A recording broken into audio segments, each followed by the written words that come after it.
Officer Marcus Thompson had been working the Riverside Police Department for 12 years, and he thought he'd seen everything suburban Ohio had to offer. Drug busts in strip mall parking lots, domestic disputes that spilled onto manicured lawns, and the occasional break-in at one of the cookie-cutter houses that lined the streets like dominoes. What he hadn't expected was to spend a Thursday morning staring at security footage that would keep him awake for months to come. The call had come in at 6:47 a.m. from a frantic husband named David Kellerman. His wife, Brittany, had gone to Wilson's Supermart for their weekly grocery run the previous afternoon and never came home. Her 2019 Honda Pilot was found in the parking lot, doors unlocked, purse still sitting in the driver's seat with her wallet, phone, and keys inside. The shopping cart she'd been using was discovered 3 aisles away from the produce section, half filled with items from her carefully written list. What made the whole thing even more unsettling was that Brittany Kellerman was the kind of person who planned everything down to the minute. David had shown Marcus the color-coded family calendar that hung in their kitchen, where every appointment, every soccer practice for their twin daughters, every grocery trip was meticulously scheduled. Tuesday, Emma's dance class. Wednesday, Sophia's piano lesson. Thursday, groceries at Wilson's, 2:30 p.m. sharp. "She's never late," David had said, his voice cracking as he sat in the sterile interview room at the station. "Never. If Brittany says she'll be somewhere at 2:30, she's there at 2:25. When she didn't answer her phone by 4, I knew something was wrong." Marcus had nodded sympathetically, taking notes while his partner, Officer Kyle Morrison, asked the standard questions about recent arguments, financial troubles, any sign that Brittany might have wanted to disappear. But David's answers painted the picture of a woman with absolutely no reason to vanish. They had a solid marriage, healthy finances, 2 daughters who adored their mother, and a social circle that revolved around school functions and neighborhood barbecues. The initial search of the Supermart had yielded nothing. Store employees remembered seeing Brittany, a petite blonde woman in her late 30s with an easy smile, but couldn't recall anything unusual about her behavior. The store manager, a nervous man named Ryan Hutchins, had immediately offered to review the security footage, which is how Marcus found himself in the cramped security office at 9 a.m. the next morning, watching grainy black and white images flicker across multiple monitors. "This is her coming in," Ryan said, pointing to timestamp 2:28 p.m. on monitor 3. "Parking lot camera shows her getting out of the Honda Pilot, grabbing a cart from the corral." Marcus watched as Brittany Kellerman walked through the automatic doors, her movements casual and relaxed. She wore dark jeans, a light blue sweater, and carried a small purse slung over her shoulder. Everything about her demeanor suggested a routine shopping trip. No signs of distress, no indication she was being followed or watched. "She starts in produce like always," Ryan continued, switching to monitor 7. "Apples, bananas, some lettuce. Takes her time, checks everything carefully. Real methodical shopper, you know." The footage showed Brittany moving systematically through the produce section, occasionally consulting a piece of paper, presumably her shopping list. She selected items with the same care she probably used for everything in her organized life, turning apples to check for bruises, giving bunches of bananas a gentle squeeze. "This is where it gets weird," Ryan said, his voice dropping as he switched to monitor 4. "Cereal aisle, 3:17 p.m. Marcus leaned forward, studying the screen intently. Brittany was pushing her cart down the cereal aisle, moving at her usual measured pace. She stopped in front of the breakfast cereals, reached for a box of something on a higher shelf. Then she froze. "Right there," Ryan whispered. "You see it?" Brittany's entire body had gone rigid. The box of cereal slipped from her hand and fell to the floor, but she didn't bend to pick it up. Instead, she stood perfectly still for several seconds, staring at something off camera. Her head turned slowly toward the end of the aisle, and even on the grainy black and white footage, Marcus could see the change in her posture. Where moments before she had appeared relaxed and focused on her shopping, now she looked alert, almost predatory. "What's she looking at?" Marcus asked. "That's just it," Ryan replied. "There's a blind spot at the end of that aisle. Old camera placement, never got around to fixing it. Could be nothing, could be someone standing there." The footage continued. Brittany abandoned her cart in the middle of the aisle and walked toward the blind spot, her movements suddenly purposeful. She disappeared from view for exactly 4 minutes and 37 seconds. And then this. When Brittany reappeared on camera, she was a different person. Her hair was slightly mussed, her sweater pulled askew. Most disturbing was her face. What Marcus could make out of it looked blank, emotionless. She walked past her abandoned shopping cart without a glance and headed straight for the store's rear exit, the one that led directly to the employee parking area. "She doesn't go back to her car," Ryan explained. "Doesn't finish shopping, doesn't even seem to remember why she was here. Just walks out that back door and..." He shrugged helplessly. "Where does that exit lead?" "Employee lot, like I said, but also to the service road that runs behind the strip mall. If someone was waiting back there..." Marcus felt the familiar chill that came with realizing a case was going to be more complicated than it first appeared. Missing person cases usually fell into predictable categories: runaway spouses, teenagers acting out, elderly people with dementia. But Brittany Kellerman didn't fit any of those profiles, and the security footage raised more questions than it answered. "I need copies of all this footage," Marcus said. "Everything from when she arrived until she left, and I want to talk to everyone who was working that day." "Already pulled it for you," Ryan said, handing over a flash drive. "But about talking to the employees, that might be a problem." "Why?" "The kid who was stocking the cereal aisle when this happened, Austin Blake, 17 years old, works part-time after school. He called in sick yesterday and today. Nobody's been able to reach him." Marcus felt that chill deepen. In his 12 years of police work, he'd learned that coincidences were rarely coincidental. A woman disappears under mysterious circumstances, and the only potential witness suddenly becomes unavailable? That was the kind of detail that transformed a missing person case into something much darker. "I need Austin Blake's address," Marcus said. 20 minutes later, Marcus and Kyle were standing on the front porch of a modest 2-story house in one of Riverside's older neighborhoods. The lawn needed cutting, and newspapers were piling up by the front door. Never a good sign in a town where most people prided themselves on curb appeal. Mrs. Blake answered the door, looking exhausted and worried.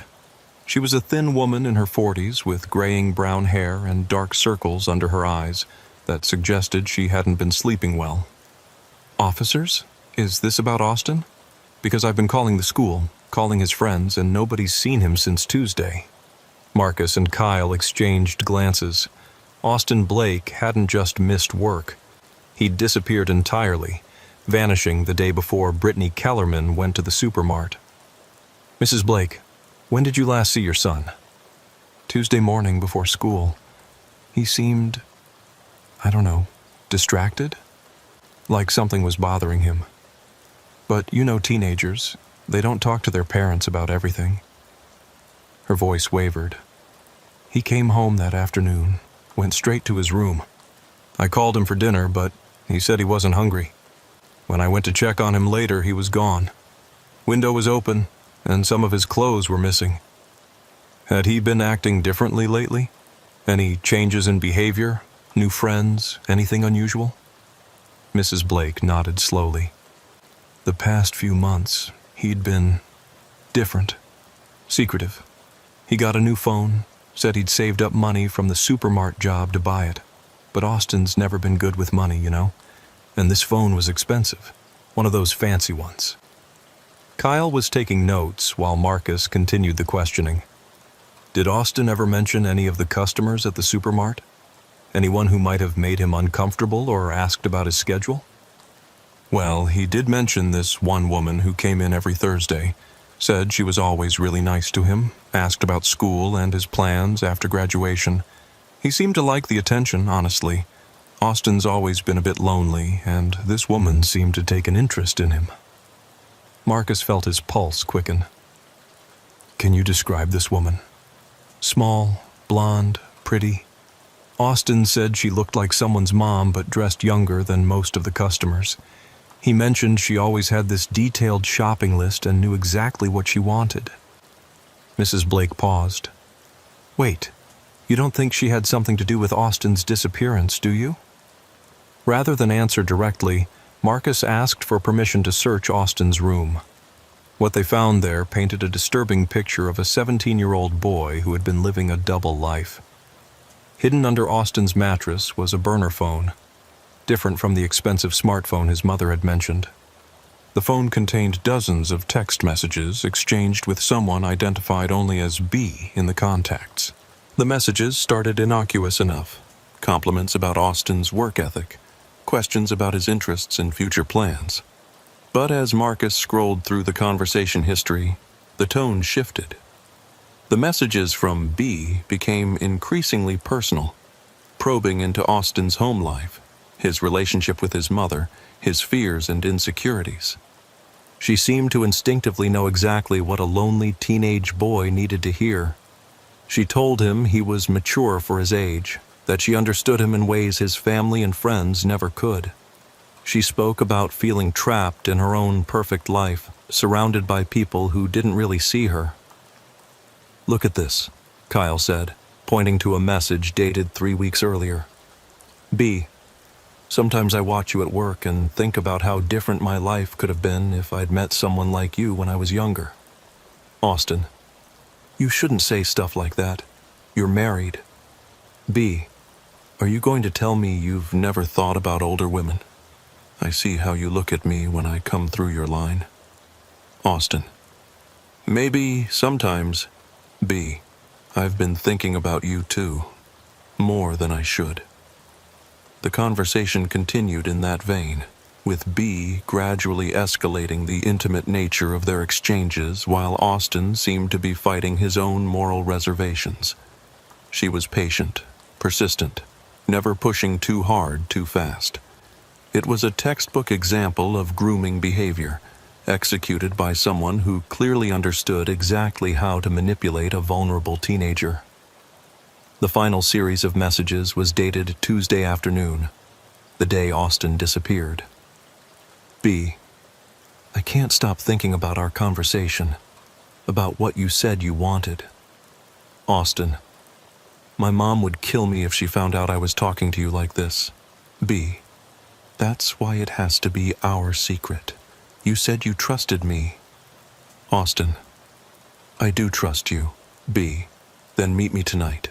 I know a place where we can be alone, where we can talk without worrying about anyone finding out. Austin. I don't know. This feels wrong. B. Nothing about the way I feel about you is wrong. But if you're not ready, if you're still just a kid who needs his mommy's permission. Austin. I'm not a kid. B. Then prove it. Meet me at the storage units on Miller Road at 11 p.m. Building C, Unit 47. And Austin, don't tell anyone where you're going. This has to stay between us. The message thread ended there.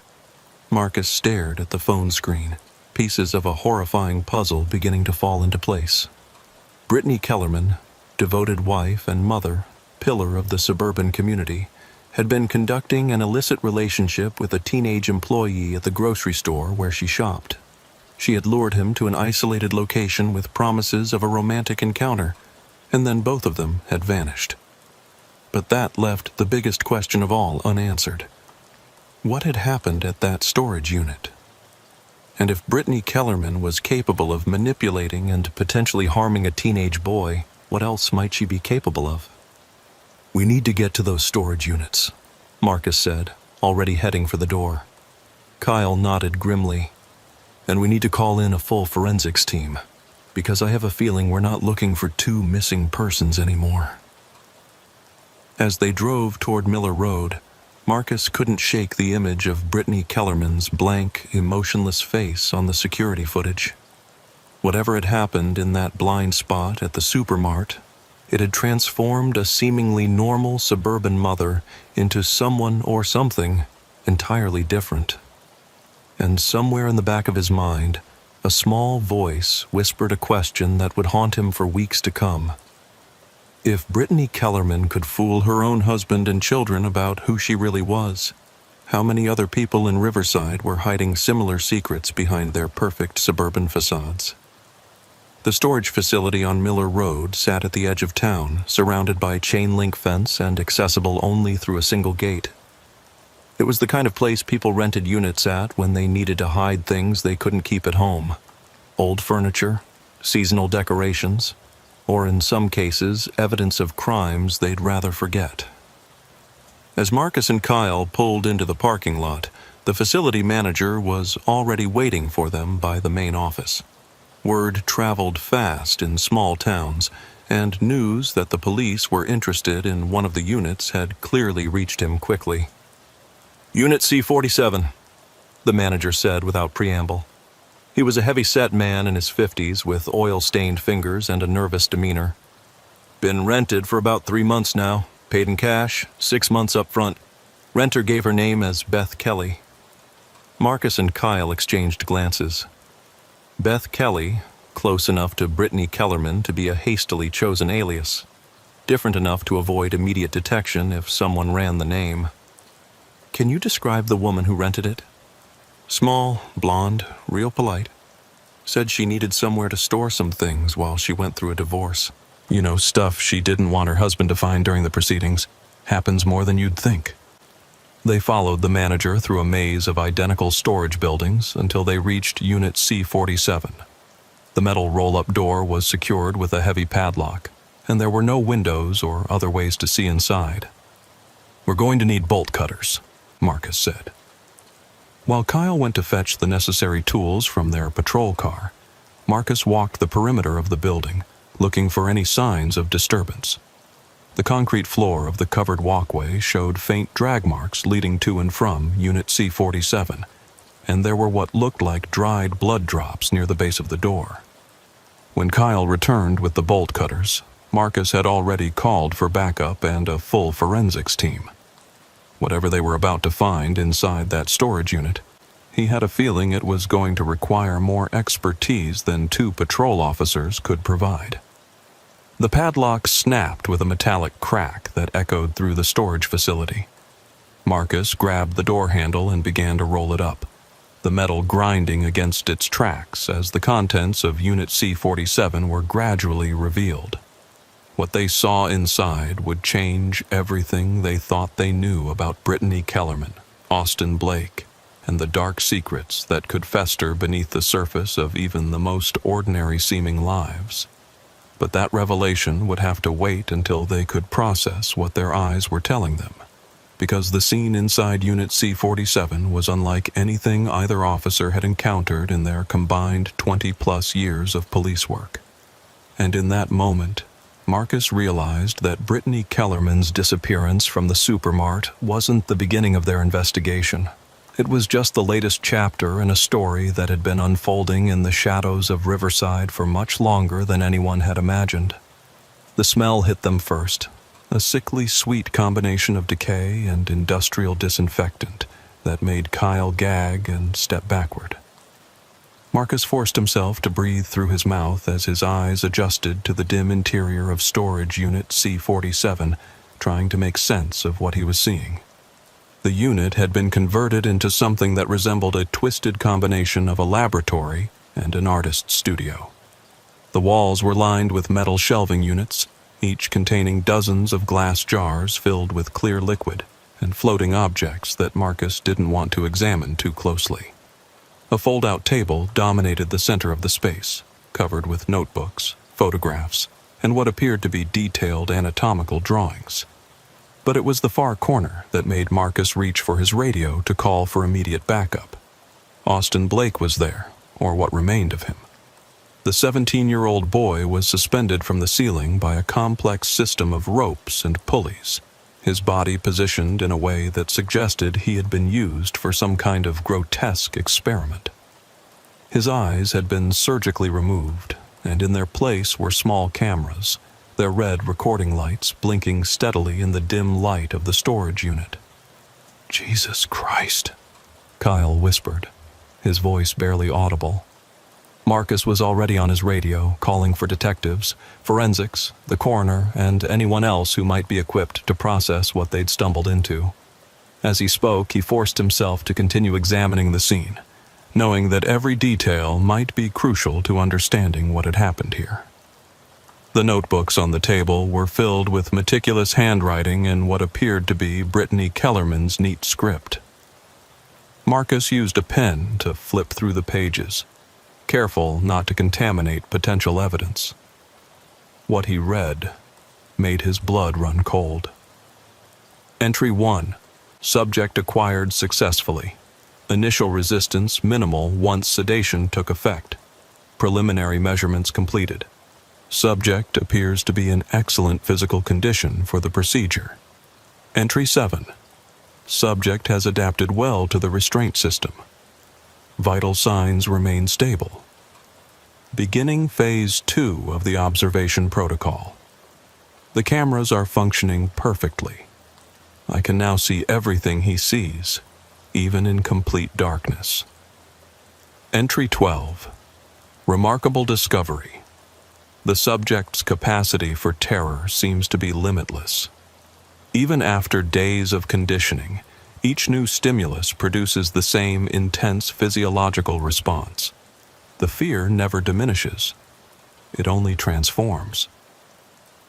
Entry 18. Subject has stopped attempting verbal communication. This is expected at this stage of the process. The cameras continue to function, providing fascinating data about how the human eye responds to various forms of visual trauma. The entries continued for weeks, documenting what appeared to be a systematic torture and psychological experimentation program. Brittany had been using Austin Blake as a test subject for procedures that defied both medical ethics and basic human decency. "Marcus!" Kyle called from the far side of the unit. "You need to see this." Kyle was standing in front of a second table that had been hidden behind a portable screen. This table held dozens of photographs, all carefully organized in manila folders, labeled with dates going back over 3 years. The photos showed other victims, men and women of various ages, all positioned in the same restraint system that currently held Austin Blake's body. Marcus opened one of the folders at random and immediately wished he hadn't. The photographs inside documented the systematic torture of a middle-aged man over what appeared to be several months. Like Austin, his eyes had been replaced with cameras, and the images showed the progressive deterioration of his physical and mental condition as Brittany subjected him to increasingly elaborate forms of abuse. "How many?" Marcus asked, though he wasn't sure he wanted to know the answer. Kyle was counting the folders with shaking hands. 17. 17 separate victims over the past 3 years. The sound of approaching sirens grew louder as backup arrived, but Marcus barely noticed. He was staring at a wall covered with what appeared to be a detailed map of Riverside and the surrounding areas.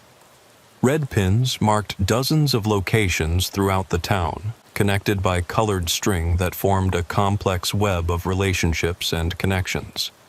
Each pin was labeled with a name and a date. Some he recognized, residents who had been reported missing over the past few years, their cases eventually going cold when no evidence could be found. Others were names he'd never heard before, suggesting that Brittany's activities had gone far beyond what the local police had ever suspected. But it was the blue pins that made Marcus's hands tremble as he studied the map. These marked locations where Brittany had apparently been observing potential future victims, studying their routines and habits before making her move. And scattered throughout Riverside were dozens of blue pins, suggesting that her work was far from finished. One blue pin caught his attention immediately. It was placed at the address where he lived with his wife and 2 daughters. Detective Sarah Rodriguez arrived within 20 minutes, followed closely by a full forensics team and the county coroner. She took one look at the scene inside the storage unit and immediately called for additional resources from the state police, recognizing that they were dealing with something far beyond the capabilities of the Riverside Police Department. "We're going to need to evacuate a 6-block radius around this facility," she told Marcus as they stood outside the storage unit, watching crime scene technicians photograph every inch of the interior. "If she's been conducting chemical experiments in there, we don't know what kind of contamination we're dealing with." "What about Brittany Kellerman? Any sign of her?" Rodriguez shook her head. "The Honda Pilot is still in the Supermart parking lot. No activity on her credit cards, no cell phone pings. It's like she vanished into thin air after walking out of that store." "Except now we know she didn't vanish," Marcus said. "She transformed. Everything about her behavior on that security footage makes sense now. She wasn't the victim of some random crime. She was a predator who decided it was time to disappear before anyone could connect her to all this." They were interrupted by one of the forensics technicians, a young woman who looked pale and shaken as she approached with a clipboard full of preliminary findings. "Detective Rodriguez, we found something else. There's a hidden panel in the back wall of the storage unit. Behind it is what appears to be a second chamber." Marcus and Rodriguez followed the technician back into the storage unit, where other members of the team had removed a section of what had appeared to be solid wall to reveal a smaller room beyond. This space contained more sophisticated equipment, computer monitors, recording devices, and what looked like a surgical suite, complete with an operating table and medical instruments. But it was the walls of this hidden chamber that provided the most chilling revelation. They were covered from floor to ceiling with television screens, each one showing a different view from the cameras that had been implanted in Brittany's victims. Some screens showed only darkness, suggesting the victims were deceased, but others displayed moving images. Terrified eyes darting back and forth, tears streaming down faces that couldn't be seen. "My God," Rodriguez whispered.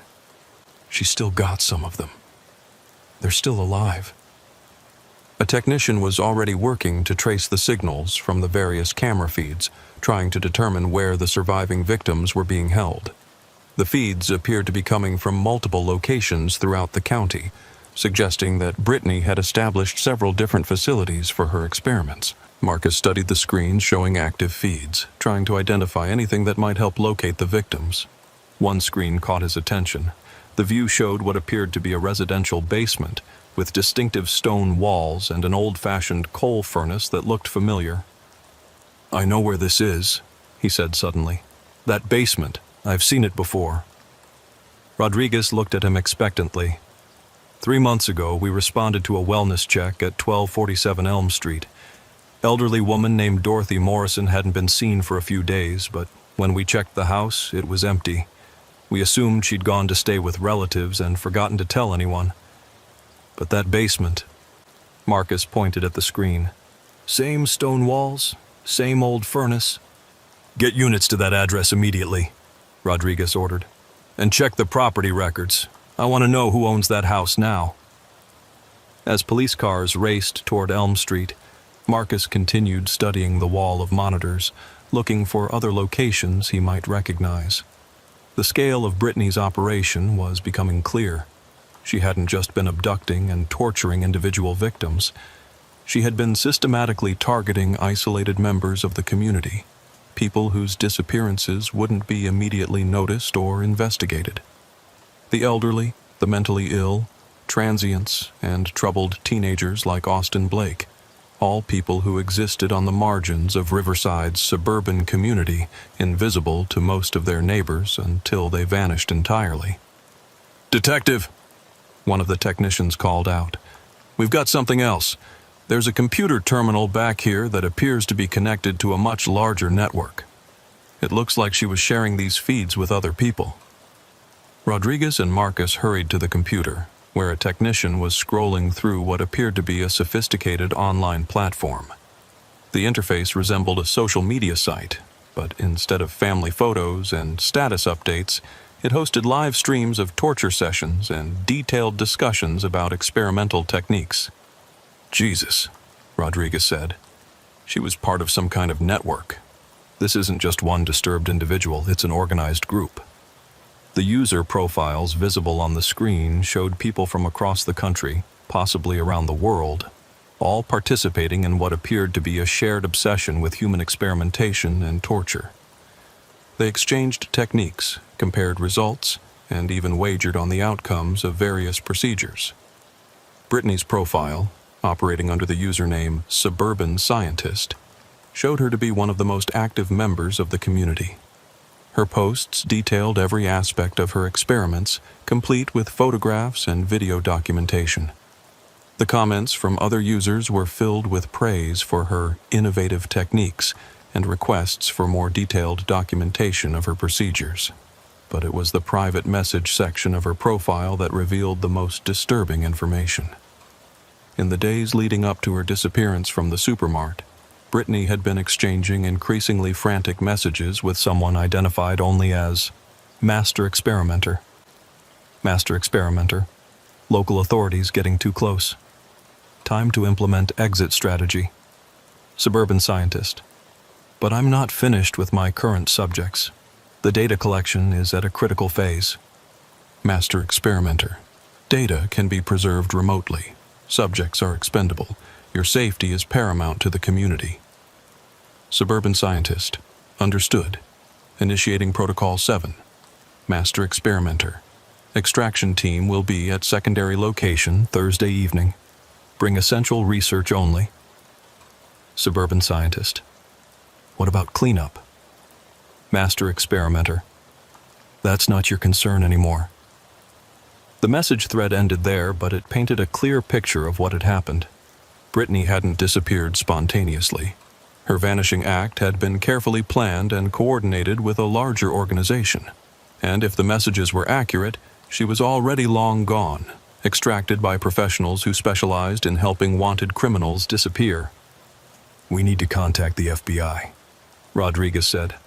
This is way beyond a local missing persons case. We're dealing with an organized network of serial killers, and they've got resources we can't match. As if summoned by her words, Marcus's radio crackled to life with an update from the units that had been dispatched to Elm Street. Detective Rodriguez, this is Unit 12. We're at 1247 Elm Street and... Christ, you need to get down here right away. We found them. We found the basement from the video feed, and there are 3 people down here. They're alive, but barely. What's their condition? 2 elderly females and 1 male, approximately 40 years old. All have surgical modifications to their eyes, similar to what we saw at the storage unit. They appear to be severely malnourished and dehydrated, but they're conscious. EMTs are en route. Rodriguez turned to Marcus. I want you to head to Elm Street and coordinate the rescue operation. I'm going to stay here and work with the feds to trace this network. As Marcus drove toward Elm Street, his mind was racing with the implications of what they'd discovered. Brittany Kellerman had been living a double life that was more elaborate and more horrifying than anything he'd encountered in his career.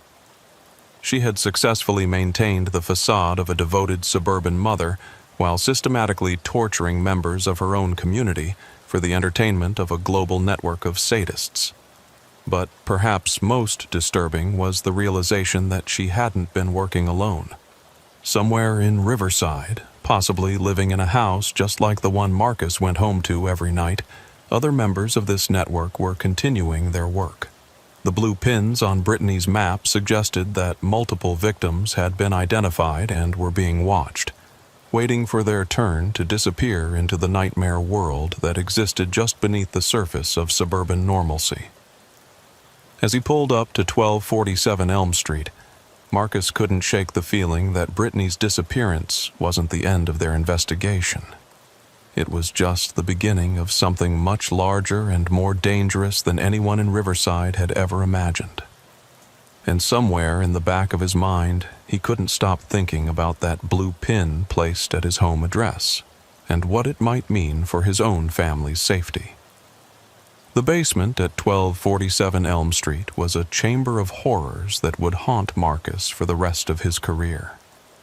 The 3 victims they found there had been reduced to barely human shells, their eyes replaced with the same camera systems they'd seen on Austin Blake, their bodies bearing evidence of months of systematic torture and experimentation.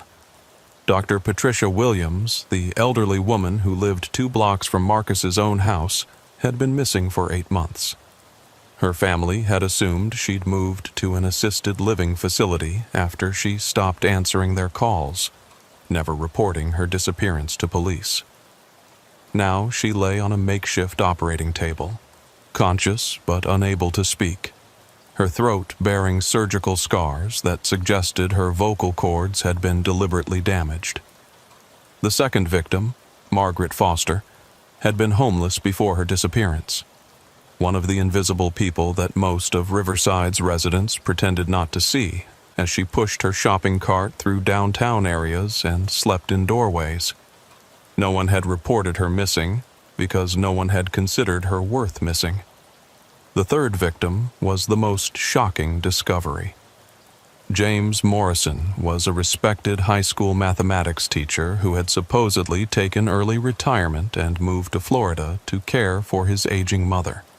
His colleagues had thrown him a farewell party just 6 months earlier, never suspecting that his sudden departure was actually the beginning of his descent into Brittany Kellerman's private hell.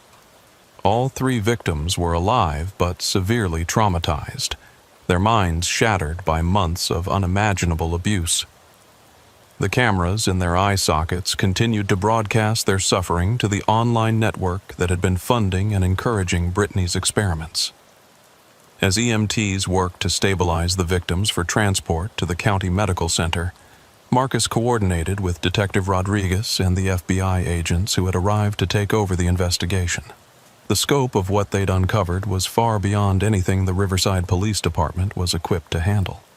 Special Agent Diana Reeves from the FBI's Behavioral Analysis Unit had reviewed the evidence from the storage unit and determined that they were dealing with what she termed a distributed torture network, an organized group of individuals who shared resources, techniques, and victims across multiple jurisdictions. This isn't random violence, Agent Reeves explained as she briefed the local officers at an emergency command post set up in the Supermart parking lot. What we're seeing here is a sophisticated operation that's been running for years, possibly decades. They recruit members who appear to be model citizens, people with stable jobs, families, social connections that provide cover for their activities. She gestured to a large whiteboard where technicians had mapped out the connections they'd discovered in Brittany's computer files. The network extended across state lines, with active members in at least 12 different states and corresponding relationships with international contacts. Brittany Kellerman wasn't acting alone, and she wasn't the leader of this organization. Based on the communications we've recovered, she was what they call a field researcher, someone who conducted experiments and collected data for higher-ranking members of the network. Marcus studied the organizational chart that was emerging on the whiteboard. The network was structured like a corporation, with specialized roles for different types of members.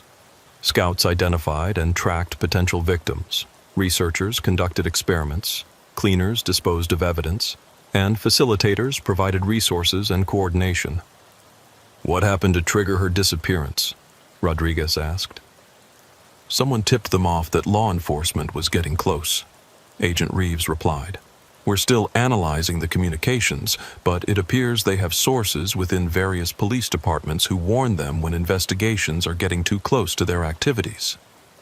The implication hung heavy in the air. Somewhere within their own ranks, possibly within the Riverside Police Department itself, was someone who had been feeding information to this network of killers. "How do we identify the source?" Marcus asked. "Very carefully," Agent Reeves said. "If they realize we know about the leak, they'll just go deeper underground. Right now they think Brittany's disappearance was a successful extraction. They don't know we've found her laboratory or rescued her victims. That gives us a temporary advantage." Over the following hours, as the investigation expanded to include multiple agencies and jurisdictions, a disturbing picture began to emerge. The network had been operating for at least 15 years, growing from a small group of like-minded individuals who met in online forums to a sophisticated criminal organization with resources that rivaled those of drug cartels or terrorist groups.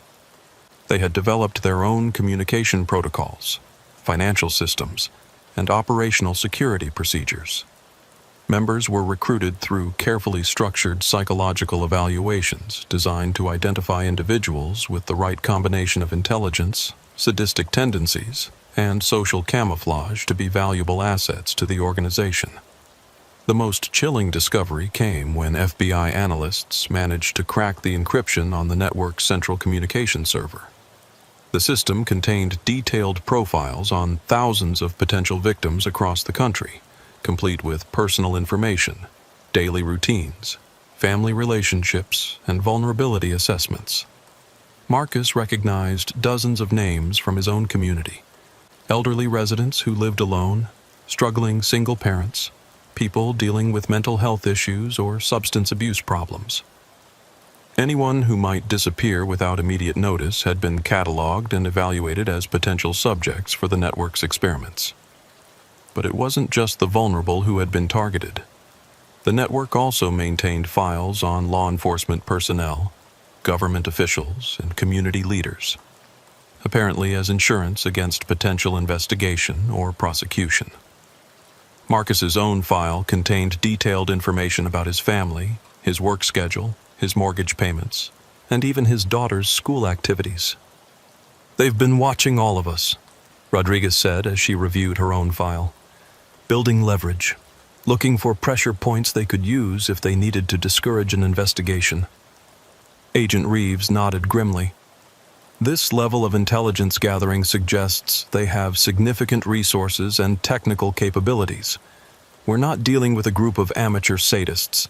This is a professional criminal organization with deep pockets and long-term strategic planning."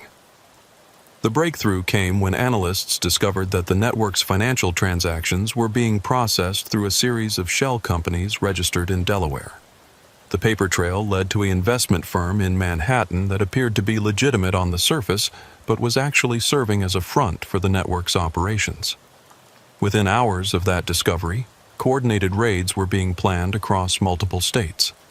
But as federal agents prepared to move against the network's leadership, Marcus received a call that changed everything. "Officer Thompson, this is Dr. Helen Carter at Riverside General Hospital. We need you down here immediately. It's about the victims you rescued from Elm Street." When Marcus arrived at the hospital, he found Dr. Carter waiting for him in the intensive care unit, her face pale and drawn with exhaustion. "What's wrong? Are they going to be okay?" "Physically, they'll recover," Dr. Carter said. "But that's not why I called you. There's something else. Something we discovered during the medical examinations." She led him to a small conference room where X-ray images were displayed on a light board. The images showed the internal structure of the victims' skulls, revealing sophisticated electronic devices that had been implanted in their brains. "These aren't just cameras," Dr. Carter explained. "These devices are capable of both recording and transmitting neurological signals. In essence, the network wasn't just watching what these people saw. They were recording their thoughts, emotions, and sensory experiences." Marcus stared at the X-rays, trying to comprehend the implications of what he was seeing. "Are you saying they were using these people as some kind of human recording devices?" "Worse than that," Dr. Carter replied. "Based on the technology involved, these devices appear to be capable of two-way communication.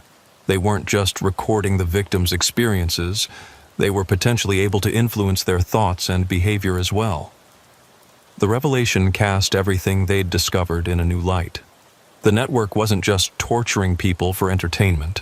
They were conducting advanced neurological experiments, possibly developing technology that could be used for mind control or psychological manipulation. "Doctor, is there any way to remove these devices safely?" Dr. Carter shook her head. "The surgery would be extremely risky. The devices are integrated into critical areas of the brain, and attempting to remove them could cause permanent damage or death. For now, all we can do is monitor the victims and try to block any incoming signals. As Marcus left the hospital, his phone rang with an update from Agent Reeves. "We've got a problem," she said without preamble. "The raids we planned for tomorrow morning, someone leaked the information. All the target locations have been abandoned, and the suspects have disappeared." Marcus felt a chill run down his spine. How is that possible? There's definitely a source within law enforcement, and they're higher up than we initially thought. Someone with access to federal investigation plans, not just local police intelligence. The implications were staggering. The network's infiltration of law enforcement was far more extensive than anyone had realized, extending possibly to the highest levels of federal agencies. What about Brittany Kellerman? Any trace of her? Nothing. It's like she never existed. All her identification documents appear to have been expertly forged, her credit history fabricated, even her marriage certificate and her daughter's birth certificates. The woman who lived in Riverside for 6 years, who everyone thought they knew, was a complete fiction. Marcus thought about David Kellerman, still at home with his twin daughters, probably still hoping his wife would walk through the door with an explanation for her disappearance. How do you tell a man that his wife of 8 years, the mother of his children, never existed at all? There's something else, Agent Reeves continued. We managed to trace some of the network's communications, and there are references to something called Project Suburban. It appears to be a large-scale operation involving multiple communities across the Midwest. What kind of operation? We're not sure yet, but based on the communications we've intercepted, Riverside was just one of several test sites. They've been running similar operations in at least 6 other small cities, using them as laboratories to refine their techniques and technology. As Marcus drove home through the familiar streets of Riverside, everything looked different now. The neat suburban houses with their manicured lawns and 2-car garages no longer represented safety and normalcy. Instead, they seemed like potential hiding places for monsters who had learned to masquerade as ordinary neighbors and community members. At every stop sign and traffic light, he found himself studying the faces of other drivers, wondering which ones might be part of the network. The elderly man walking his dog, the woman pushing a stroller, the teenager on his bicycle. Any of them could be scouts, researchers, or facilitators in an organization that viewed human suffering as raw material for their experiments. When he finally reached his own house, Marcus sat in his driveway for several minutes before going inside. The blue pin on Brittany's map had marked this location as a target, which meant that someone in the network had been watching his family, studying their routines, evaluating their potential as victims. His wife, Jennifer, met him at the door, her face creased with worry. "Marcus? You look terrible. What's wrong?" How could he explain that their quiet, suburban community had been infiltrated by an organization of sophisticated criminals who viewed torture and murder as scientific research? How could he tell her that their neighbor, the woman who had carpooled their daughters to soccer practice, had been part of a network that was systematically abducting and experimenting on members of their community? "It's the Kellerman case," he said finally. "It's more complicated than we initially thought." Jennifer nodded, accustomed to her husband's reluctance to discuss disturbing cases at home. But as they sat down for dinner with their daughters, Marcus couldn't shake the feeling that the network's attention to his family might not have been entirely random, and somewhere in the back of his mind, a terrifying question began to form. If Brittany Kellerman could live next door for 6 years without anyone suspecting her true nature, how many other members of the network were still out there, continuing their work while the community slept peacefully in the illusion of suburban safety? 3 weeks after the discovery of Brittany Kellerman's torture laboratory, Marcus Thompson found himself standing in the abandoned house at 1247 Elm Street, staring at the basement where they'd rescued 3 broken human beings. The FBI had finished processing the scene, but Marcus kept returning here, drawn by questions that refused to leave him alone. The official investigation was winding down. Federal agents had dismantled what they could find of the network's infrastructure, arresting 17 people across 6 states. The raids had netted computer servers, financial records, and enough evidence to ensure that most of the arrested individuals would spend the rest of their lives in federal prison. But Brittany Kellerman remained a ghost. Despite an international manhunt and coordination with law enforcement agencies worldwide, no trace of her had been found. The sophisticated extraction operation that had spirited her away from Riverside appeared to have been flawlessly executed, leaving behind only questions and the wreckage of lives destroyed by her experiments. The 3 victims from the Elm Street basement were slowly recovering at a specialized medical facility in Chicago. The neural implants in their brains had been successfully deactivated, though doctors remained uncertain about the long-term effects of the technology. Dr. Patricia Williams had regained some of her speech, but her memories of the months in captivity remained fragmented and traumatic. Margaret Foster had been placed in a long-term care facility, her mind too damaged to function independently. James Morrison had returned to a semblance of normal life, but colleagues noted that the former mathematics teacher now flinched at sudden movements and spoke in whispers. Austin Blake's funeral had been held on a rainy Thursday morning, attended by his mother, a handful of classmates, and several police officers who felt they owed him that much respect. The coroner's report had concluded that he'd survived nearly 3 weeks in Brittany's storage unit laboratory before his heart finally stopped. 3 weeks of unimaginable suffering that would haunt Marcus for the rest of his career. David Kellerman had moved away from Riverside with his daughters, unable to bear living in the house where he'd shared 6 years of marriage with a woman who had never existed. Before leaving, he'd given Marcus a small cardboard box containing the only items he couldn't bring himself to throw away: family photographs that documented a life built on lies. Marcus had looked through those photos countless times, studying Brittany's face in each image, searching for some sign of the monster that had been hiding beneath the surface. But there was nothing. In every picture, she looked like exactly what she'd pretended to be: a loving mother, devoted wife, and active community member. The most disturbing photograph showed Brittany at a PTA meeting, sitting next to Mrs. Blake as they planned a school fundraiser. Austin's mother had been completely unaware that the woman beside her was already grooming her son for an horrific death. "Still trying to figure out how you missed it?" Marcus turned to find Detective Rodriguez standing in the basement doorway. She'd been promoted to lead detective following the successful resolution of the case, though both of them knew that successful was a relative term when the primary suspect had vanished without a trace. "I keep thinking there had to be signs," Marcus replied. "Something we should have noticed, some behavior that should have raised red flags." Rodriguez descended the basement steps, her footsteps echoing in the empty space. "The FBI profiler said that's exactly what makes these people so dangerous. They're not crazy in any way we can easily identify. They're highly functional psychopaths who've learned to mimic normal human behavior perfectly. But for 6 years, living with a husband and children, participating in community events, maintaining friendships, how does someone fake that level of emotional connection for so long?" "Maybe she wasn't faking all of it," Rodriguez suggested. "Maybe she genuinely cared about her family, even while she was torturing strangers in her spare time.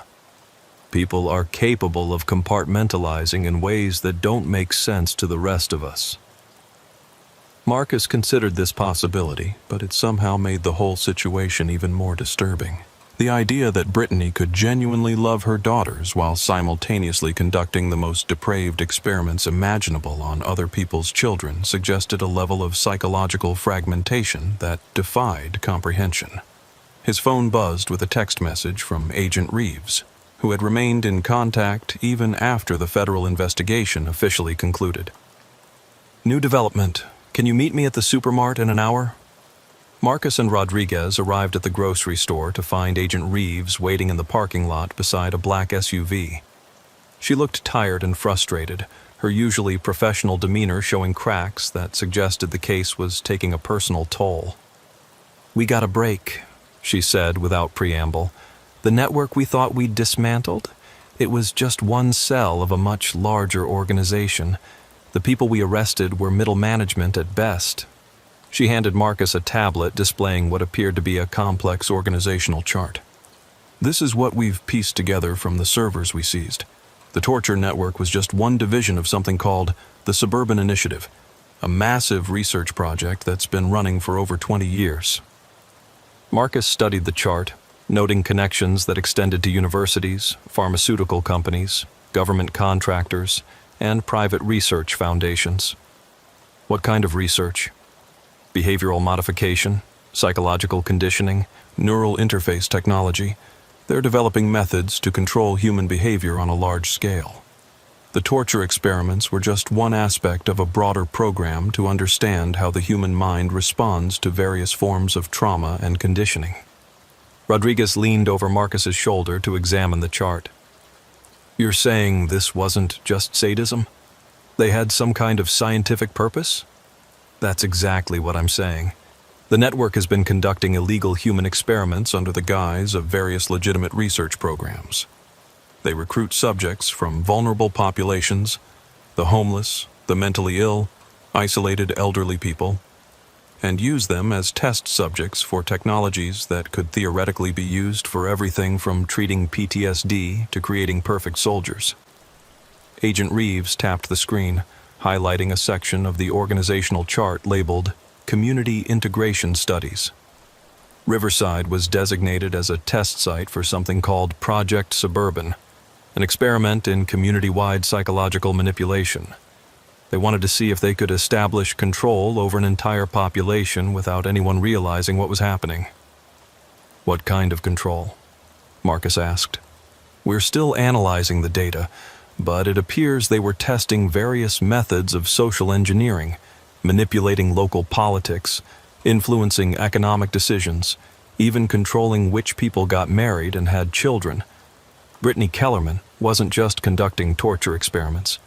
She was studying how to psychologically manipulate an entire community." The implications were staggering. Marcus thought about the various changes that had occurred in Riverside over the past few years. New businesses opening and closing, people moving in and out of the community, local elections that had seemed to produce unexpected results.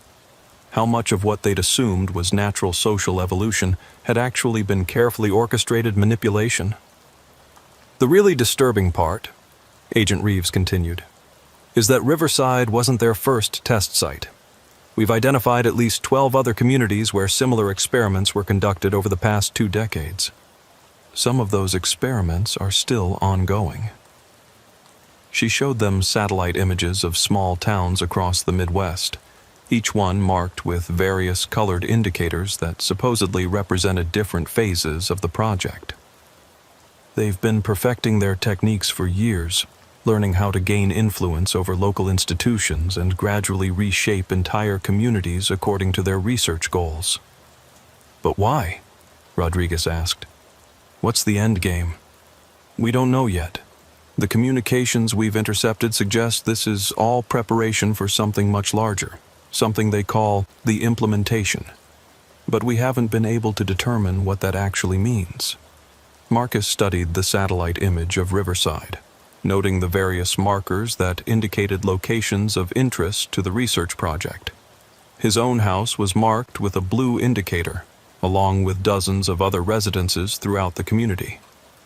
"Agent Reeves, when you say these experiments are still ongoing in other communities, do you mean—" "I mean that right now, as we speak, there are people living in small towns across America who have no idea they're being used as test subjects in illegal human experiments.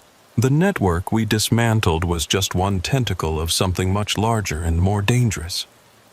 She closed the tablet and looked at both officers with an expression that conveyed both determination and deep concern.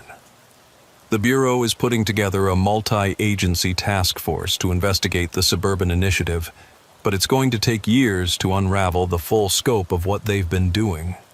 In the meantime, we need to assume that some of their assets are still in place, still conducting experiments, still gathering data for whatever they're ultimately planning. As Agent Reeves drove away, Marcus and Rodriguez stood in the supermart parking lot where Brittany Kellerman had abandoned her Honda Pilot just weeks earlier. The store continued its normal operations, with customers coming and going as if nothing had ever happened. But Marcus now understood that the appearance of normalcy was itself potentially part of the experiment. How many of the people he could see? The elderly man loading groceries into his car, the young mother pushing her toddler in a shopping cart, the teenagers hanging out near the entrance. How many of them were genuine community members, and how many were researchers, assets, or test subjects in an experiment they didn't even know was happening? "Rodriguez," Marcus said as they walked back to their patrol car, "do you ever wonder if we actually solved anything? Or if we just uncovered one small piece of something so big that stopping it is impossible?" Rodriguez was quiet for a long moment, watching a family load their groceries into a minivan. The children were laughing and arguing in the back seat, while their parents organized the bags in the cargo area, a scene of suburban domesticity that would have seemed perfectly normal just a month ago. "I think," she said finally, "that we saved 3 people who were being tortured to death, and we prevented Austin Blake's suffering from continuing indefinitely. That's not nothing. But Brittany Kellerman is still out there, and according to the FBI, she's part of something that makes her individual crimes look insignificant by comparison." "Yeah, she is. And maybe we'll never catch her, and maybe this suburban initiative thing is too big for us to stop. But that doesn't mean we stop doing our jobs. We keep investigating, we keep protecting people when we can, and we hope that someone smarter than us figures out how to bring down the whole organization." As they drove through the streets of Riverside, Marcus found himself studying every face, every house, every seemingly innocent interaction between neighbors. The network's infiltration of their community had been so complete, so sophisticated, that he wondered if they'd ever really understand the full extent of what had been done to them. But there was one question that continued to haunt him more than all the others, a question that he suspected would never be answered no matter how many arrests were made or how many federal investigations were launched. If the people behind the Suburban Initiative were capable of conducting such elaborate, long-term experiments on entire communities without detection, what did that say about the nature of reality itself? How many other aspects of modern American life were actually carefully controlled experiments designed to serve purposes that the general population couldn't even imagine? And perhaps most disturbing of all, if they could make someone like Brittany Kellerman appear to be a normal suburban mother for 6 years, how many other people in positions of trust and authority were actually something entirely different? Marcus pulled into his own driveway and sat for a moment, looking at his house, the same house that had been marked on Brittany's map as a target for surveillance or worse. Jennifer was visible through the kitchen window, helping their daughters with homework at the dining room table. It was a scene of domestic tranquility that should have been comforting. Instead, Marcus found himself wondering if his own family's apparent happiness and stability were genuine, or if they too were part of someone else's experiment, unknowing test subjects in a study of human behavior whose true purpose remained hidden in the shadows of an organization that viewed people as nothing more than laboratory rats. He got out of the car and walked toward his front door, but stopped on the porch to look back at the street where he'd lived for 8 years. Everything looked exactly as it always had. Neat houses with well-maintained lawns, children's bicycles left carelessly in driveways, the gentle hum of air conditioners and the distant sound of a lawnmower. But now he knew that appearances could be deceiving in ways that defied imagination, and that the monsters weren't hiding under beds or lurking in dark alleys. They were living next door, carpooling to school functions, and participating in PTA meetings while they planned unspeakable horrors for their neighbors' children. And somewhere out there, Brittany Kellerman was still conducting her research, still gathering data for an organization that viewed human suffering as nothing more than raw material for their ongoing experiments. The case was closed, but the questions it raised would continue echoing through Riverside long after the last police report was filed and the last federal agent left town. Some mysteries, Marcus realized, weren't meant to be solved. They were meant to serve as reminders that the world was far darker and more complex than most people could bear to acknowledge. And sometimes, the most terrifying truth was that there were no answers, only the endless certainty that somewhere in the shadows, the experiments continued. Officer Samantha Reeves had worked plenty of missing person cases during her 8 years with the Lincoln County Police Department, but she'd never encountered anything quite like the disappearance of Walter Pierce. The 73-year-old retired accountant had vanished from Sunset Manor Nursing Home sometime between midnight and 6 a.m. on a Tuesday, leaving behind only a perfectly made bed and a trail of questions that grew more disturbing the deeper she dug. The call had come in at 7:15 a.m. from the facility's day shift supervisor, a harried-sounding woman named Linda Hartwell, who insisted that nothing like this had ever happened in her 20 years of nursing home administration. "We do bed checks every 4 hours," Linda had explained as she led Samantha through the sterile hallways of Sunset Manor. Walter was in his room at midnight when Jennifer made her rounds, sleeping peacefully. But when Debbie came through at 4 a.m., his bed was empty. The nursing home was one of those modern facilities that tried to maintain the illusion of being more like a hotel than a medical institution. Soft pastel colors, artificial plants, and piped-in classical music couldn't quite mask the underlying reality of institutional care. The medicinal smell, the distant sounds of confusion and distress, and the barely contained chaos of managing 200 elderly residents with varying degrees of physical and mental decline. Walter Pierce's room was on the second floor, down a long corridor lined with identical doors. Room 247 had been left exactly as they'd found it that morning, pending the police investigation. The bed was made with military precision, every corner tucked perfectly, the pillows arranged with geometric symmetry that suggested someone had taken considerable care with the presentation. "That's not how we make the beds here," Linda said, noticing Samantha's attention to the bedding. "Our housekeeping staff does good work, but nothing that precise. It's almost like whoever made that bed was trying to send a message." Samantha walked around the small room, noting the personal items that Walter had been allowed to keep: family photographs on the nightstand, a small bookshelf filled with paperback novels, a wooden chess set positioned as if he'd been in the middle of a game. Everything appeared normal except for one detail that raised immediate red flags. Walter's clothes were missing. "He would have been wearing pajamas to bed," Linda explained. "Standard issue for all our residents. Light blue cotton with the facility logo on the chest pocket. But we found those pajamas folded neatly in his dresser drawer, along with all his other clothes. It's like he got dressed and left voluntarily." "What about his medical condition? Was he physically capable of leaving on his own?" Linda consulted the clipboard she'd been carrying. Walter had mild dementia, but he was still quite mobile. He used a walker for stability, but he could get around independently during the day. The dementia mainly affected his short-term memory. He'd forget conversations or repeat questions, but he wasn't confused about basic things like getting dressed or finding his way around the facility. "Where's his walker now?" "That's another strange thing. It's right here in his room, exactly where it always is at night. If Walter left voluntarily, why didn't he take it with him? And how did he manage to walk out without assistance?" Samantha made notes as she examined the room more carefully.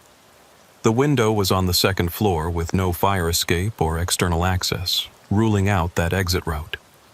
Walter would have had to leave through the facility's main corridors, passing multiple security checkpoints and staff stations. "Tell me about your security system," Samantha said. "We have cameras in all the common areas and at every exit, plus magnetic locks on the doors that require key cards to open after hours." Only staff members have those cards, and the system logs every time one is used. I'll need to review all the footage from last night, plus the keycard logs. What about the staff who were working? I want to interview everyone who was on duty between midnight and 6 a.m. Linda's expression grew uncomfortable. That might be complicated. We had some staffing issues last night. What kind of issues? Jennifer Collins was supposed to work the overnight shift. She's been with us for 3 years, very reliable. But she called in sick at the last minute around 11 p.m. We had to pull in someone from our backup roster, a woman named Tiffany Martinez, who'd only been with us for about 2 weeks. Samantha felt the familiar tingle that came when seemingly random details started forming a pattern. Where's Tiffany Martinez now? That's the problem. She was supposed to work until 7 a.m., but when the day shift arrived, she was gone, just left. Didn't clock out, didn't leave any notes about the residents, nothing. We've been trying to reach her all morning, but her phone goes straight to voicemail. Do you have her employment file? Linda nodded and led Samantha to the administrative offices on the first floor. The employee file for Tiffany Martinez was surprisingly thin. Just a completed application form, a copy of her driver's license, and documentation of a basic background check that had apparently found nothing concerning. But as Samantha studied the application, several details stood out as unusual. The previous employment history listed 3 different nursing facilities in other states, all within the past 2 years. The references provided were all from supervisors who were no longer with those facilities. Her emergency contact was listed as a sister in California, but the phone number was disconnected when Linda tried to call it during the hiring process. This is a red flag employment history, Samantha said. Constantly moving between facilities, references that can't be verified, emergency contacts that don't exist. How did she pass your hiring screening? Linda looked embarrassed. We've been having trouble finding qualified overnight staff. The pay isn't great, and it's a difficult shift. When someone applies who has experience and passes the background check, we tend to hire them quickly, maybe too quickly. What did the background check actually verify? No criminal history, valid driver's license, eligible to work in the United States, the standard stuff. Samantha made a mental note to run a more thorough check on Tiffany Martinez through law enforcement databases. Something about the timing of Jennifer Collins' sudden illness and the mysterious new employee's disappearance felt orchestrated rather than coincidental. I need to see the security footage now, Samantha said. The security office was located in the basement of the facility, staffed by a single guard who monitored multiple screens showing views from cameras throughout the building. The guard on duty, a middle-aged man named Christopher Torres, looked exhausted and stressed as he pulled up the previous night's recordings. I've been going over this footage all morning, he said. It doesn't make sense. Watch this. He started the playback at 11:30 p.m., showing the main lobby and corridors as the facility settled into its nighttime routine. Jennifer Collins could be seen leaving through the main entrance at 11:45 p.m., apparently heading home after calling in sick. 15 minutes later, Tiffany Martinez arrived and checked in with the security desk. She seemed normal when she got here, Christopher said. Professional, knew the procedures, didn't act nervous or suspicious, but watch what happens around 2 a.m. The timestamp showed 2:17 a.m. when something strange occurred on the second-floor corridor camera. Tiffany Martinez appeared on screen, walking down the hallway toward Walter Pierce's room. She paused outside his door for several minutes, appearing to have a conversation with someone, though the camera angle didn't show who might be inside the room. There's no audio on these cameras, Christopher explained. But it looks like she's talking to someone for about 10 minutes. Then watch this.